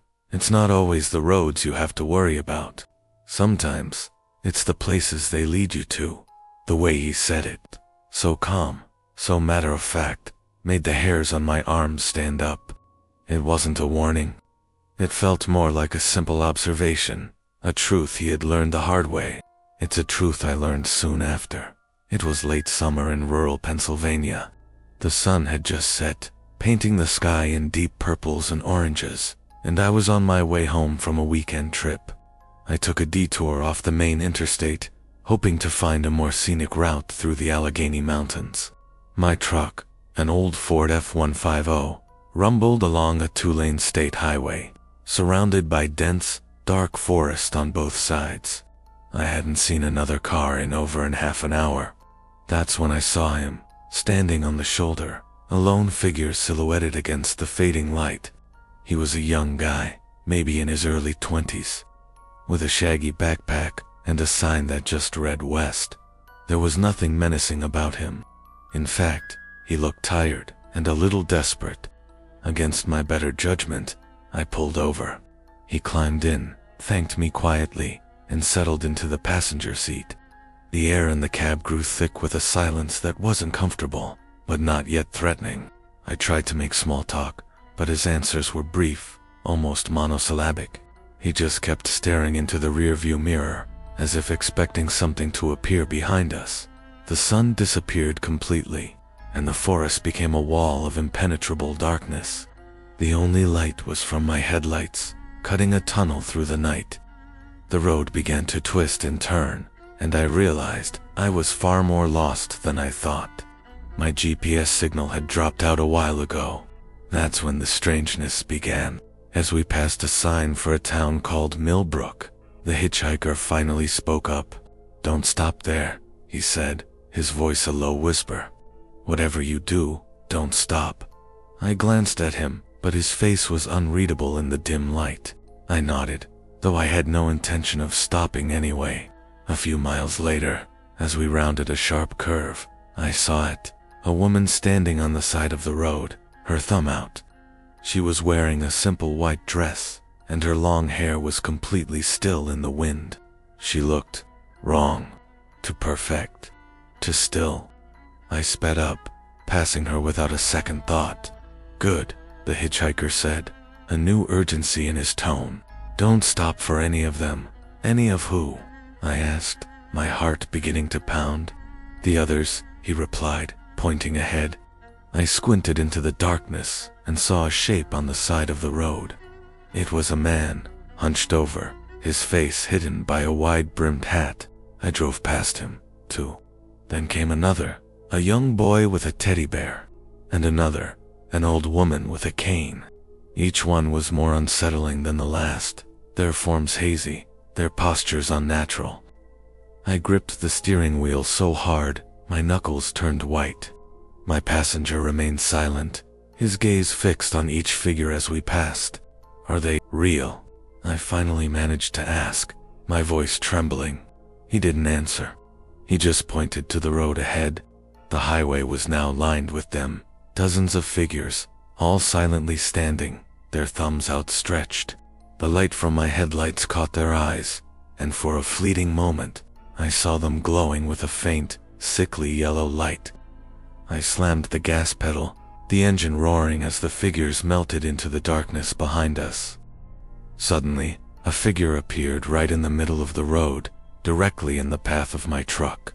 It was a girl, maybe 10 years old, with her arms outstretched. My foot instinctively hit the brake, and the truck skidded to a halt, the tires screeching. The girl was so close, I could see the details of her face pale, sunken eyes, a wide, unnatural smile. As I stared, paralyzed with fear, her head tilted at a sickening angle, and she began to float upwards, her body twisting and contorting in the air, like a marionette with its strings tangled. The hitchhiker beside me finally spoke, his voice filled with a terrible sadness. "This is it," he whispered. "This is the place." I looked at him, and for the first time, I saw his face clearly in the dim glow of the dashboard. His eyes, too, glowed with that same sickly yellow light. He was just like them, just as the girl's form dissolved into a fine black dust. The hitchhiker's body began to shimmer, his skin becoming transparent, revealing a skeletal form underneath. I hit the gas, the tires spinning on the loose gravel before finding purchase. The truck shot forward, leaving the shimmering figure and the empty road behind. I didn't look in the rearview mirror. I just drove. I drove 4 hours until the sun began to rise, and I saw the first signs of a familiar town. I pulled into a gas station, my hands shaking so badly I could barely turn off the ignition. When I finally dared to look over, the passenger seat was empty. The backpack was gone. The only evidence was a faint, lingering scent of dry leaves and old dust, a smell I now associate with desolation. I never saw him again, but I've learned to listen to the road. And I've learned that the true horrors aren't always the ones you see in the dark, but the ones you let in.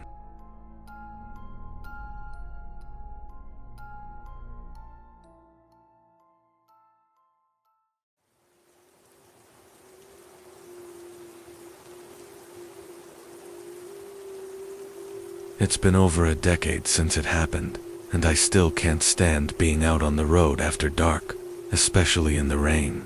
People always say the eyes are the windows to the soul, and I used to believe that. But what I saw in his eyes, it wasn't a soul looking out. It was something else, something hollow and ancient, and it felt like it was looking right through me, not at me. It was the kind of look that makes you feel like an insect under a microscope, utterly insignificant and already destined for a terrible end. I wish I had just kept driving. I was on my way from Chicago to visit my sister in Wisconsin. It was the middle of the night, and a storm had rolled in, turning the interstate into a slick, dangerous river. I decided to get off the main highway and take the old back roads to avoid the worst of the traffic and the blinding spray from the semi. It was a bad choice. The roads were narrow and winding, with no street lights, and the trees on either side of the pavement seemed to swallow my car's headlights. That's when I saw him, standing under the lone light of a flickering neon sign for a closed diner. He was tall and gaunt, wearing a trench coat that was soaked through. He didn't have a thumb out. He just stood there, staring intently at my car as I approached. Something about his stillness was unnerving, but I felt a pang of pity. It was a terrible night to be stranded. I pulled over just past him, and he got in, the cab instantly smelling of wet earth and something metallic, like rust. He didn't speak. He just sat there, and for the first time, I felt the cold that had nothing to do with the rain outside. The drive continued in silence. The rain intensified, and the windshield wipers struggled to keep up. I tried to make conversation, asking him where he was headed. He didn't answer. I looked over, and he was staring straight ahead, his face a mask of profound emptiness. I felt my unease turn to fear. Every few minutes, I would glance at the rearview mirror, but he never looked back. He only ever stared forward, at the road ahead. We passed through a couple of small, sleeping towns. The streetlights were out in most places, and the houses were dark. It felt like we were driving through a ghost town. The weirdest part, though, was the reflection. As we passed under the occasional working streetlight, I'd catch a glimpse of his reflection in the side window. It wasn't quite right. His reflection moved a split second after he did, like an echo or a glitch. It was a subtle thing, so subtle I almost dismissed it as a trick of the light and the rain. But then, it happened again, and again. Each time, the lag was a little more pronounced. A knot of pure dread began to tighten in my stomach. The silence in the car was no longer just quiet. It was a heavy, suffocating weight. I wanted to scream, to pull over and kick him out, but my body felt frozen. I just kept driving, hoping I was getting closer to a larger town, to a place with people and light. I drove for what felt like hours, the rain never letting up. The reflection in the window was now a full second behind his movements. I could see him turn his head in the reflection before he actually turned it beside me. My heart was pounding in my chest. I knew I had to get away from him, but I couldn't just stop on this desolate road. Just as I was about to reach the breaking point, he spoke. His voice was a low, guttural rasp, as if he hadn't used it in a very long time. "You missed a turn," he said. I glanced at the GPS, which was finally getting a signal. It showed a turn onto a small gravel road leading into the woods, a turn I was about to pass. "That's where I need to go," he added. I hesitated. Every instinct in my body screamed to ignore him and keep going, but his tone was no longer a suggestion. It was a command. I turned onto the gravel road, the tires crunching loudly. The trees closed in, and the rain began to fall even harder, so thick I could barely see. That's when I saw the house. It was a dilapidated farmhouse, barely visible through the downpour. It looked completely abandoned. The hitchhiker's voice cut through the sound of the rain. "Stop here." I pulled to a stop. He turned to me, and that's when I saw them, his eyes. They weren't black or brown. They were completely white, like polished bone, and they weren't looking at me. They were looking at something in the distance, something I couldn't see. He reached for the door handle. I watched his reflection in the window as his hand passed right through it, but his actual hand beside me was solid. That's when I saw it. The thing in the passenger seat wasn't the man I had picked up. It was just a shell. The actual man was in the reflection, his face a mask of terror, his mouth open in a silent scream, his hand reaching for the window, as if trying to get out. It wasn't a reflection at all. It was a person, trapped, and the thing beside me, it was just a shadow, a puppet. The entity in the car opened the door and stepped out. It turned to me, and for the first time, its hollow eyes met mine. Its lips pulled back into a chillingly wide grin, and it said, in a voice that was no longer a rasp, but a distorted echo of my own, "Thanks for the ride. I needed a new one." Then, it walked off into the darkness, its footsteps making no sound on the gravel. I screamed, flooring the gas pedal. I didn't stop until I was at my sister's house, and even then, I couldn't shake the image of that trapped man in the window, or the look on the face of the thing that drove off into the night. I still see that look sometimes, in the dark, in the quiet, in the rain.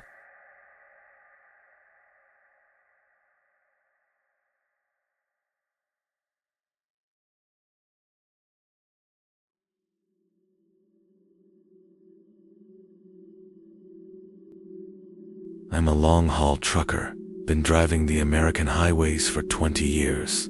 You see a lot of strange things out there, and you hear a lot of stories. Most of them are just tall tales, born out of boredom and too much coffee. But there's one story I know is true, because it happened to me. It wasn't about a monster or a ghost. It was about something far worse, a promise, a deal I made in the middle of nowhere, and the terrible price I've been paying for it ever since. It started with a simple gesture of kindness, and ended with me losing something I can never get back. It was a scorcher of a night in Arizona, a few hours after sunset. The air was still thick and heavy with the day's heat, and the asphalt shimmered under the moonlight. I was pushing hard to make a delivery in Phoenix, and I was running on fumes and the faint glow of the dashboard lights. The road was a long, straight line cutting through the desert, and I hadn't seen another vehicle for at least an hour. My radio was on the fritz, just static and the occasional snippet of a religious broadcast. So the only sound was the drone of my engine and the whisper of the wind against my cab.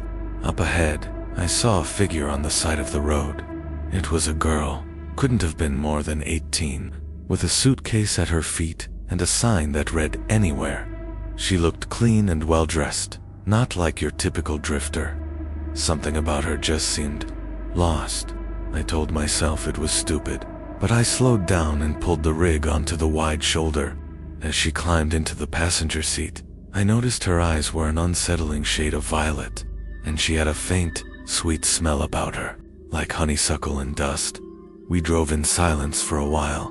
The only sound the hum of the engine and the rhythmic slap of the road lines passing under the tires. The strangeness started when she finally spoke. "You're a good man," she said, her voice soft and melodic. Not many people would stop out here. I shrugged, a little uncomfortable. Just doing what I can, I replied. You're a long way from home. She turned to me, her violet eyes seeming to glow in the darkness.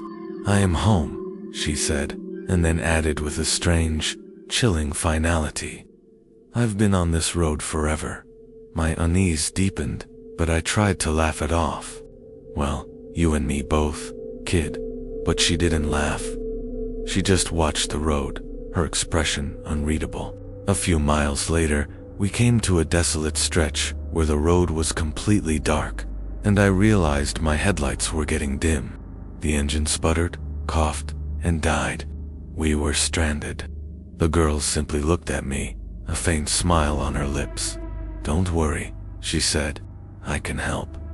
Before I could ask what she meant, a sudden blinding flash of purple light filled the cab. It was so intense I had to shut my eyes. When I opened them, the lights on my dashboard were working again. The engine was humming, and the girl was gone. But there was a folded piece of paper on the seat where she had been. I took the paper and unfolded it, my hands shaking. It was a single-sentence note, written in a spidery, elegant script. I took your memory of joy. I froze. What did that mean? What memory? A cold dread seeped into me, but I started the truck and got back on the road. The truck ran perfectly now, better than it ever had. The headlights were brighter, the engine smoother. But as the miles passed, I felt a terrible emptiness begin to bloom inside me. I tried to think of my son's high school graduation. The moment he walked across the stage, the proud swell in my chest. Nothing. The memory was just a blank space. I tried to remember the day I married my wife. The first time I held her hand. Gone. The feeling of pure, unadulterated happiness was just a void. It wasn't just a loss of memory. It was the loss of the emotion, the joy that came with it. All the things that had made my life meaningful. All the moments that made the hard work worth it. They were just empty facts now.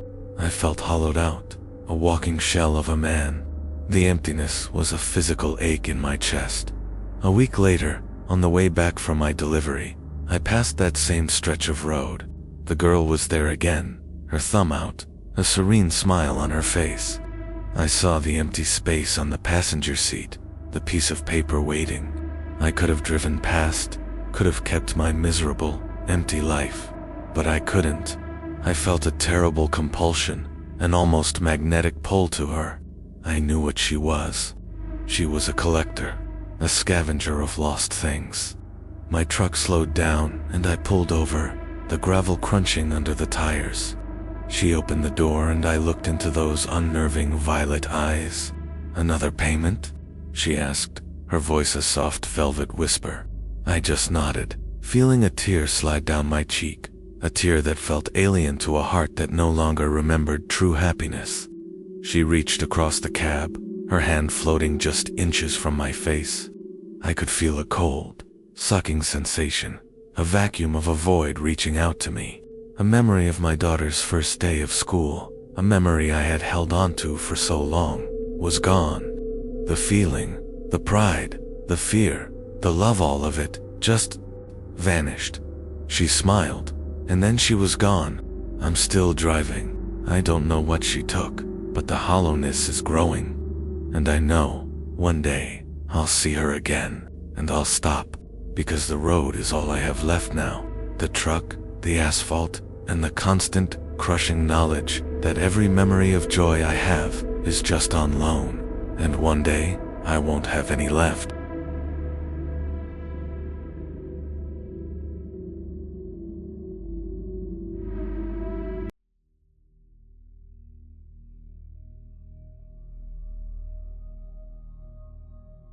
I've never been good at living alone, not after what happened with my last roommate. It's a feeling I can't shake, a gnawing certainty that the silence of an empty apartment isn't actually empty. It started subtly, a feeling of being watched, but it was my roommate, Marc, who really set the stage for the terror that followed. He was a great guy on the surface, quiet, respectful, and always paid his share of the rent on time. We lived in a 2-bedroom apartment in a quiet suburb of Portland, Oregon. It was the kind of place you'd expect to feel safe in, with a small park across the street and neighbors who waved as you drove by. The apartment itself was a little old, with thin walls and floors that creaked in all the wrong places, but it was affordable, and it was home. I figured the strange noises at night were just the building settling, or maybe the old pipes groaning. The feeling of being watched was just my imagination running wild. I was wrong. The first sign that something was off wasn't a sound or a sight. It was the smell. A faint, almost sickly sweet odor that would waft through the apartment at odd hours, like old flowers left to rot. It was a week after Marc moved in that the first truly unsettling thing happened. I came home from work to find our front door slightly ajar, just a couple of inches. I'd have sworn I locked it before I left, but I figured I must have been in a hurry. I closed it and locked it again. The next day, the same thing. The lock was undone, and the door was open, just a crack. I mentioned it to Marc, who just shrugged and said maybe the latch was loose. He suggested we get a new one, but he didn't seem particularly concerned. I bought a new deadbolt and installed it myself that weekend. For a few days, everything was normal. Then the whispers started. I'd be in my room, trying to read, and I would hear them faint, sibilant sounds coming from the living room. It was too soft to make out any words, but it was a low, insistent susurrus, like someone was talking to themselves just beyond my door. I would go to check, and the living room would be empty, the sound gone. I asked Marc about it one morning at breakfast, and he just looked at me with a kind of blankness in his eyes. He said he hadn't heard a thing. I started noticing other small things. The books on the shelf would be moved. A coffee mug would be sitting in the wrong place, and the shower curtain would be pulled open when I had left it closed. I found a small, intricate carving of a bird's skull on my bedside table one morning, something I had never seen before. When I asked Marc about it, he just stared at it for a moment, then said, "Must have been something you bought and forgot about." I knew I hadn't. The feeling of being watched intensified. It wasn't just a general unease anymore. It felt specific, like someone was standing in the doorway of my room, just out of my line of sight. I started sleeping with the light on. I began to hear Marc moving around at all hours of the night. His footsteps were light, almost a shuffling sound, and they always stopped right outside my door. I'd listen, my heart hammering in my chest, and wait for the sound of him walking away. The worst part was the stillness that followed. It wasn't just the absence of sound. It was an unnatural quiet, as if even the old house was holding its breath. The whispering came back, sometimes from the walls themselves, and I could almost make out a word: stay. One night, I woke up to a different sound. Not a shuffling, but a slow, deliberate scrape, like a fingernail dragging across the wooden floor. It was coming from the hallway, just outside my door. I held my breath, listening, and the sound repeated itself, closer this time. I looked at the digital clock on my nightstand. It was 3 a.m. A few moments passed, and the scraping stopped. Then, the doorknob to my room slowly, silently, began to turn. I watched it, frozen in terror, as it rotated counterclockwise. The door wasn't locked. I had forgotten to do it that night. The knob stopped turning, and for a long moment, there was nothing. Then, a low, guttural breathing sound filled the silence from the other side of the door. I could hear it, wet and ragged, as if someone was struggling to pull air into their lungs. I pressed my back against the headboard, my eyes fixed on the door. The knob began to turn again, this time clockwise, as if being turned back. And then, slowly, the door began to open. I could only see a sliver of the hallway, illuminated by the dim light of the living room, but I saw enough. A pale, slender hand, with nails long and black as obsidian, reached around the edge of the door. It wasn't Marc's hand. The hand was gnarled and too long, and it trembled as it came into view. Then, a face peered around the door. It was a face I didn't recognize. A gaunt face with sunken eyes and a lipless mouth that was stretched into a silent, horrifying smile. I screamed, a raw, primal sound that tore from my throat. I scrambled off the bed and lunged for the light switch, fumbling with the cord.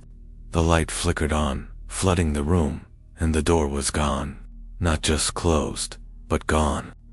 The wall was solid, painted the same shade of off-white as the rest of the room, with no sign of a doorway. The breathing was gone, the scraping was gone, and the sickly sweet smell was overwhelming. I ran from the apartment, not even grabbing my wallet or keys, and I never went back. I called Marc's phone, but it went straight to voicemail. I called the landlord, who said Marc had been gone for a week, that he had never even moved in. They showed me the empty lease application only. My name was on it. I've tried to rationalize it all. The door was always there. I just imagined it. The hand, the face, the smell, all a hallucination brought on by stress. But the day after I left, the police found a small carving of a bird's skull on the front porch of the apartment. They said they didn't know who it belonged to. I do. It was a final, chilling whisper from an entity that was never a roommate at all.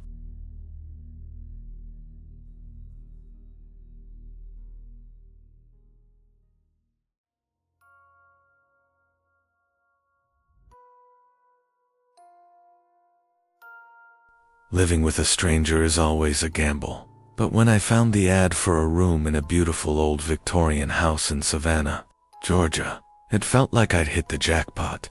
The owner, an elderly woman named Mrs. Gable, was kind and a little eccentric. She rented out the upstairs apartment, a cozy space with a single bedroom, a small kitchen, and a living room filled with dusty antiques. My roommate was another tenant, a young woman named Clara, who lived in the other upstairs room. She seemed normal enough at first, quiet and a little shy. The house itself had a sort of sleepy charm, with creaky floorboards and a smell of old wood and forgotten things. Mrs. Gable lived on the first floor and was rarely seen. She kept to herself, and I was told not to disturb her. It was a perfect arrangement, a quiet place to study and a seemingly easygoing roommate. But the longer I stayed, the more I noticed the oddities. It wasn't just the house, it was Clara. The first strange thing was how little I saw of her. She'd leave for work before I woke up and come home after I was asleep. We'd go days without speaking. I'd hear her door open and close, the soft thud of her footsteps, but she was a ghost. Then the letters started. I would find them slipped under my door, written on delicate yellowed paper in a looping, elegant script. They weren't addressed to me, but to a person named Eleanor. The first one was a simple note. Eleanor, don't forget the key. I thought it was a mistake, a message for another tenant I didn't know about. I slid it back under Clara's door, and I heard her whisper a soft thank you from the other side. The next day, there was another one. Eleanor, the clock is broken again. I asked Clara about them in passing, trying to sound casual, but her face went pale, and she quickly changed the subject. The letters kept coming, each one more unsettling than the last. They spoke of things that didn't make sense. The doll is watching. He knows where we are, and the silence is a lie. I started to feel a profound sense of wrongness. My books would be moved. A sweater I'd left on the bed would be neatly folded, and my toothbrush would sometimes be sitting in a different spot. I started locking my door at night. The true escalation began when I heard Clara talking to someone. It was late, and I was trying to fall asleep when I heard her voice, low and conspiratorial, coming from her room. "You can't just do that," she hissed. "She'll notice." I strained to listen, but the response was too faint to hear. I heard a soft scratching sound, like fingernails on a wooden board. It went on for a long time, an incessant, maddening scrape. I considered knocking on her door, but a cold wave of dread stopped me. The next day, I found a small, old music box on the kitchen counter. It wasn't mine, and I knew it wasn't Clara's. I opened it, and a haunting, discordant melody began to play. The music was tinny and wrong, like it had been played too many times. I closed it, and the sound died. The feeling of being watched intensified. I'd catch glimpses of a shadow in my peripheral vision, just at the edge of the hallway, but when I turned, there was nothing. The letters became more personal. "Eleanor, I know you can hear her," one said. "She's not what she seems." Another one read, "He's in your room. Lock the door. He wants to play." I started to question my own sanity. I decided to talk to Mrs. Gable. I knocked on her door, but there was no answer. I tried again, and after a moment of silence, I heard a faint, raspy whisper from the other side. "Don't bother her. She's not home." It sounded like an old woman's voice, but it was too weak, too thin to be real. I had to confront Clara. I had to know what was happening. I waited for her to get home from work, my heart pounding in my chest. I heard her key in the lock, the soft closing of her door. I walked over and knocked. There was no answer. I knocked again, louder this time. The door opened a crack, and I saw Clara's eyes staring out at me. It was wide with terror. "What do you want?" she whispered, her voice trembling. "What's going on?" I asked. "The letters, the music box, the whispers. Who is Eleanor?" Her eye widened, and she took a step back. "Please," she begged, "just leave me alone." I pushed the door open, forcing my way into the room. The sight that met me was worse than I could have imagined. Clara's room was full of dolls. Hundreds of them, propped up in chairs, on the bed, and on the floor. Some were old and porcelain, their glass eyes staring blankly at the ceiling. Others were ragged and worn, their stuffing spilling out. But in the center of the room, sitting at a small table, was a life-size doll in a child's rocking chair. It was dressed in a pristine white dress with a lace collar, and its face was a perfect, pale porcelain mask.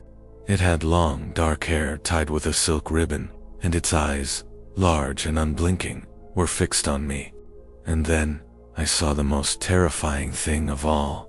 On a small wooden plaque next to the doll, etched in elegant script, were the words, "Eleanor Gable, 1898, 1906, and on the table in front of her was a pen and a single, yellowed sheet of paper.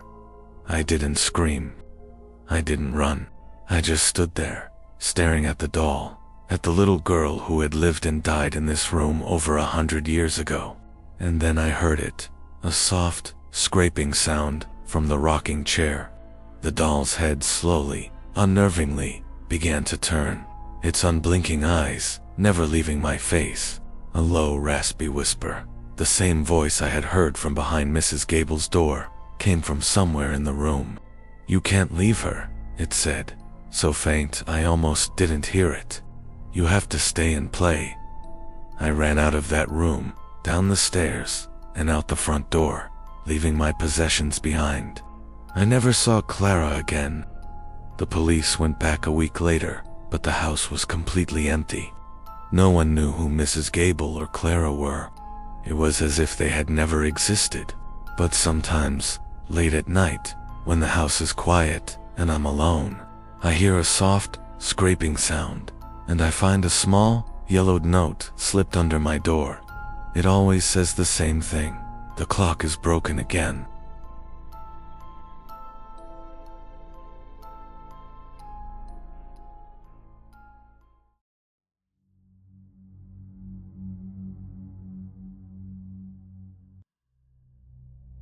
The old apartment building in Boston, Massachusetts, was a place with a history.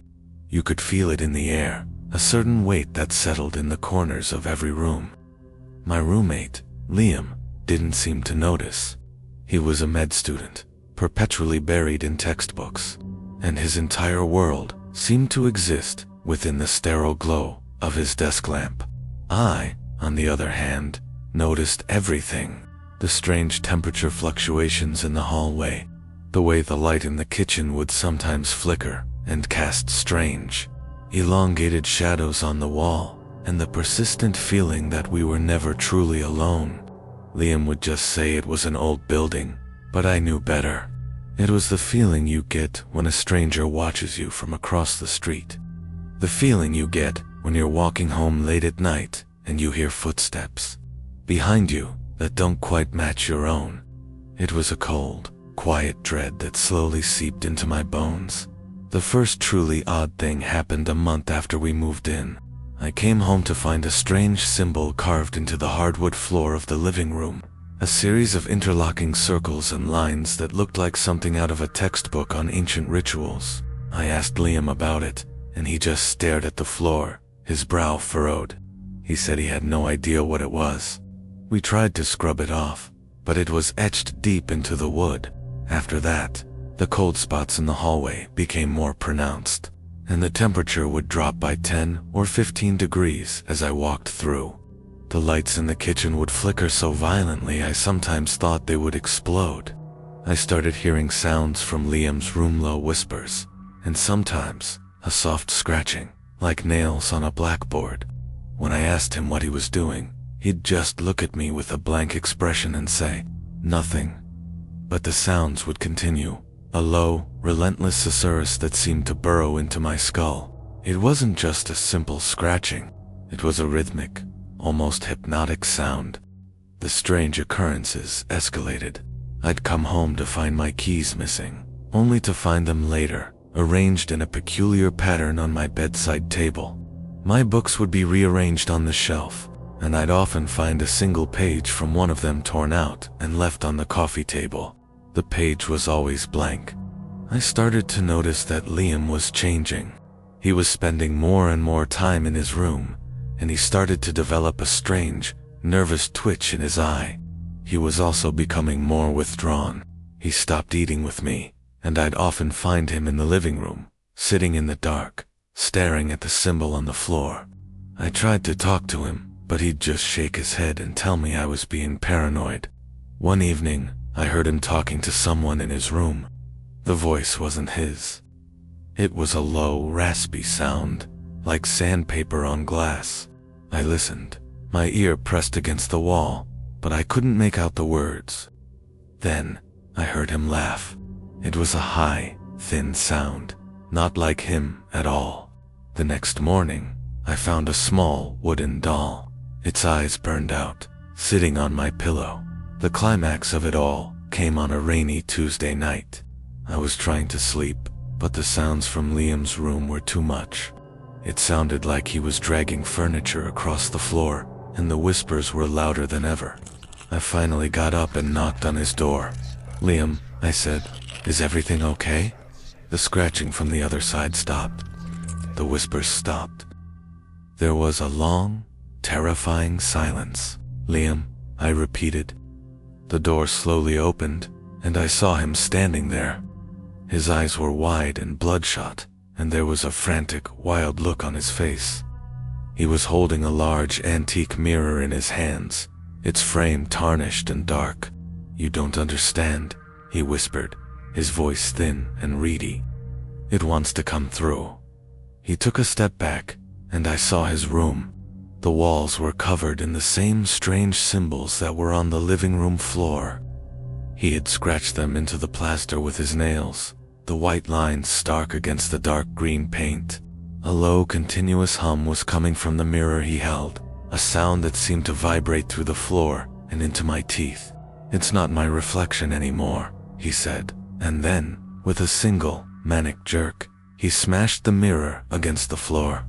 The glass shattered, and a cold black mist billowed out, swirling around his feet. The hum from the mirror turned into a high-pitched shriek. I watched in horror as the mist slowly began to coalesce, to form a shape, a figure. It was tall and thin, with long, spindly limbs, and it had a face. A face I couldn't make out, but I felt its presence, its hunger. I looked back at Liam, and his face was contorted in a silent scream, his mouth wide open. The last thing I saw was his reflection, not in the broken shards of glass, but in the polished wood of his dresser. It was not his face. It was the gaunt, lipless face of the thing that was forming from the mist. I don't know what happened to Liam. The police found the apartment, a few days later, completely empty. The symbols on the walls were gone, and the glass from the mirror had disappeared. The only thing left was a single, perfect circle, etched into the hardwood floor. The landlady said no one had lived there for months, and that the apartment was vacant. She said she had been trying to rent it out, but no one ever stayed for more than a few weeks. I know what they saw. I know what sent them running. I've since moved, but the terror never leaves. I've found a single blank page, torn from a book on my own coffee table, and I can't shake the feeling that I hear a familiar, low, rhythmic scratching coming from the other side of my bedroom wall.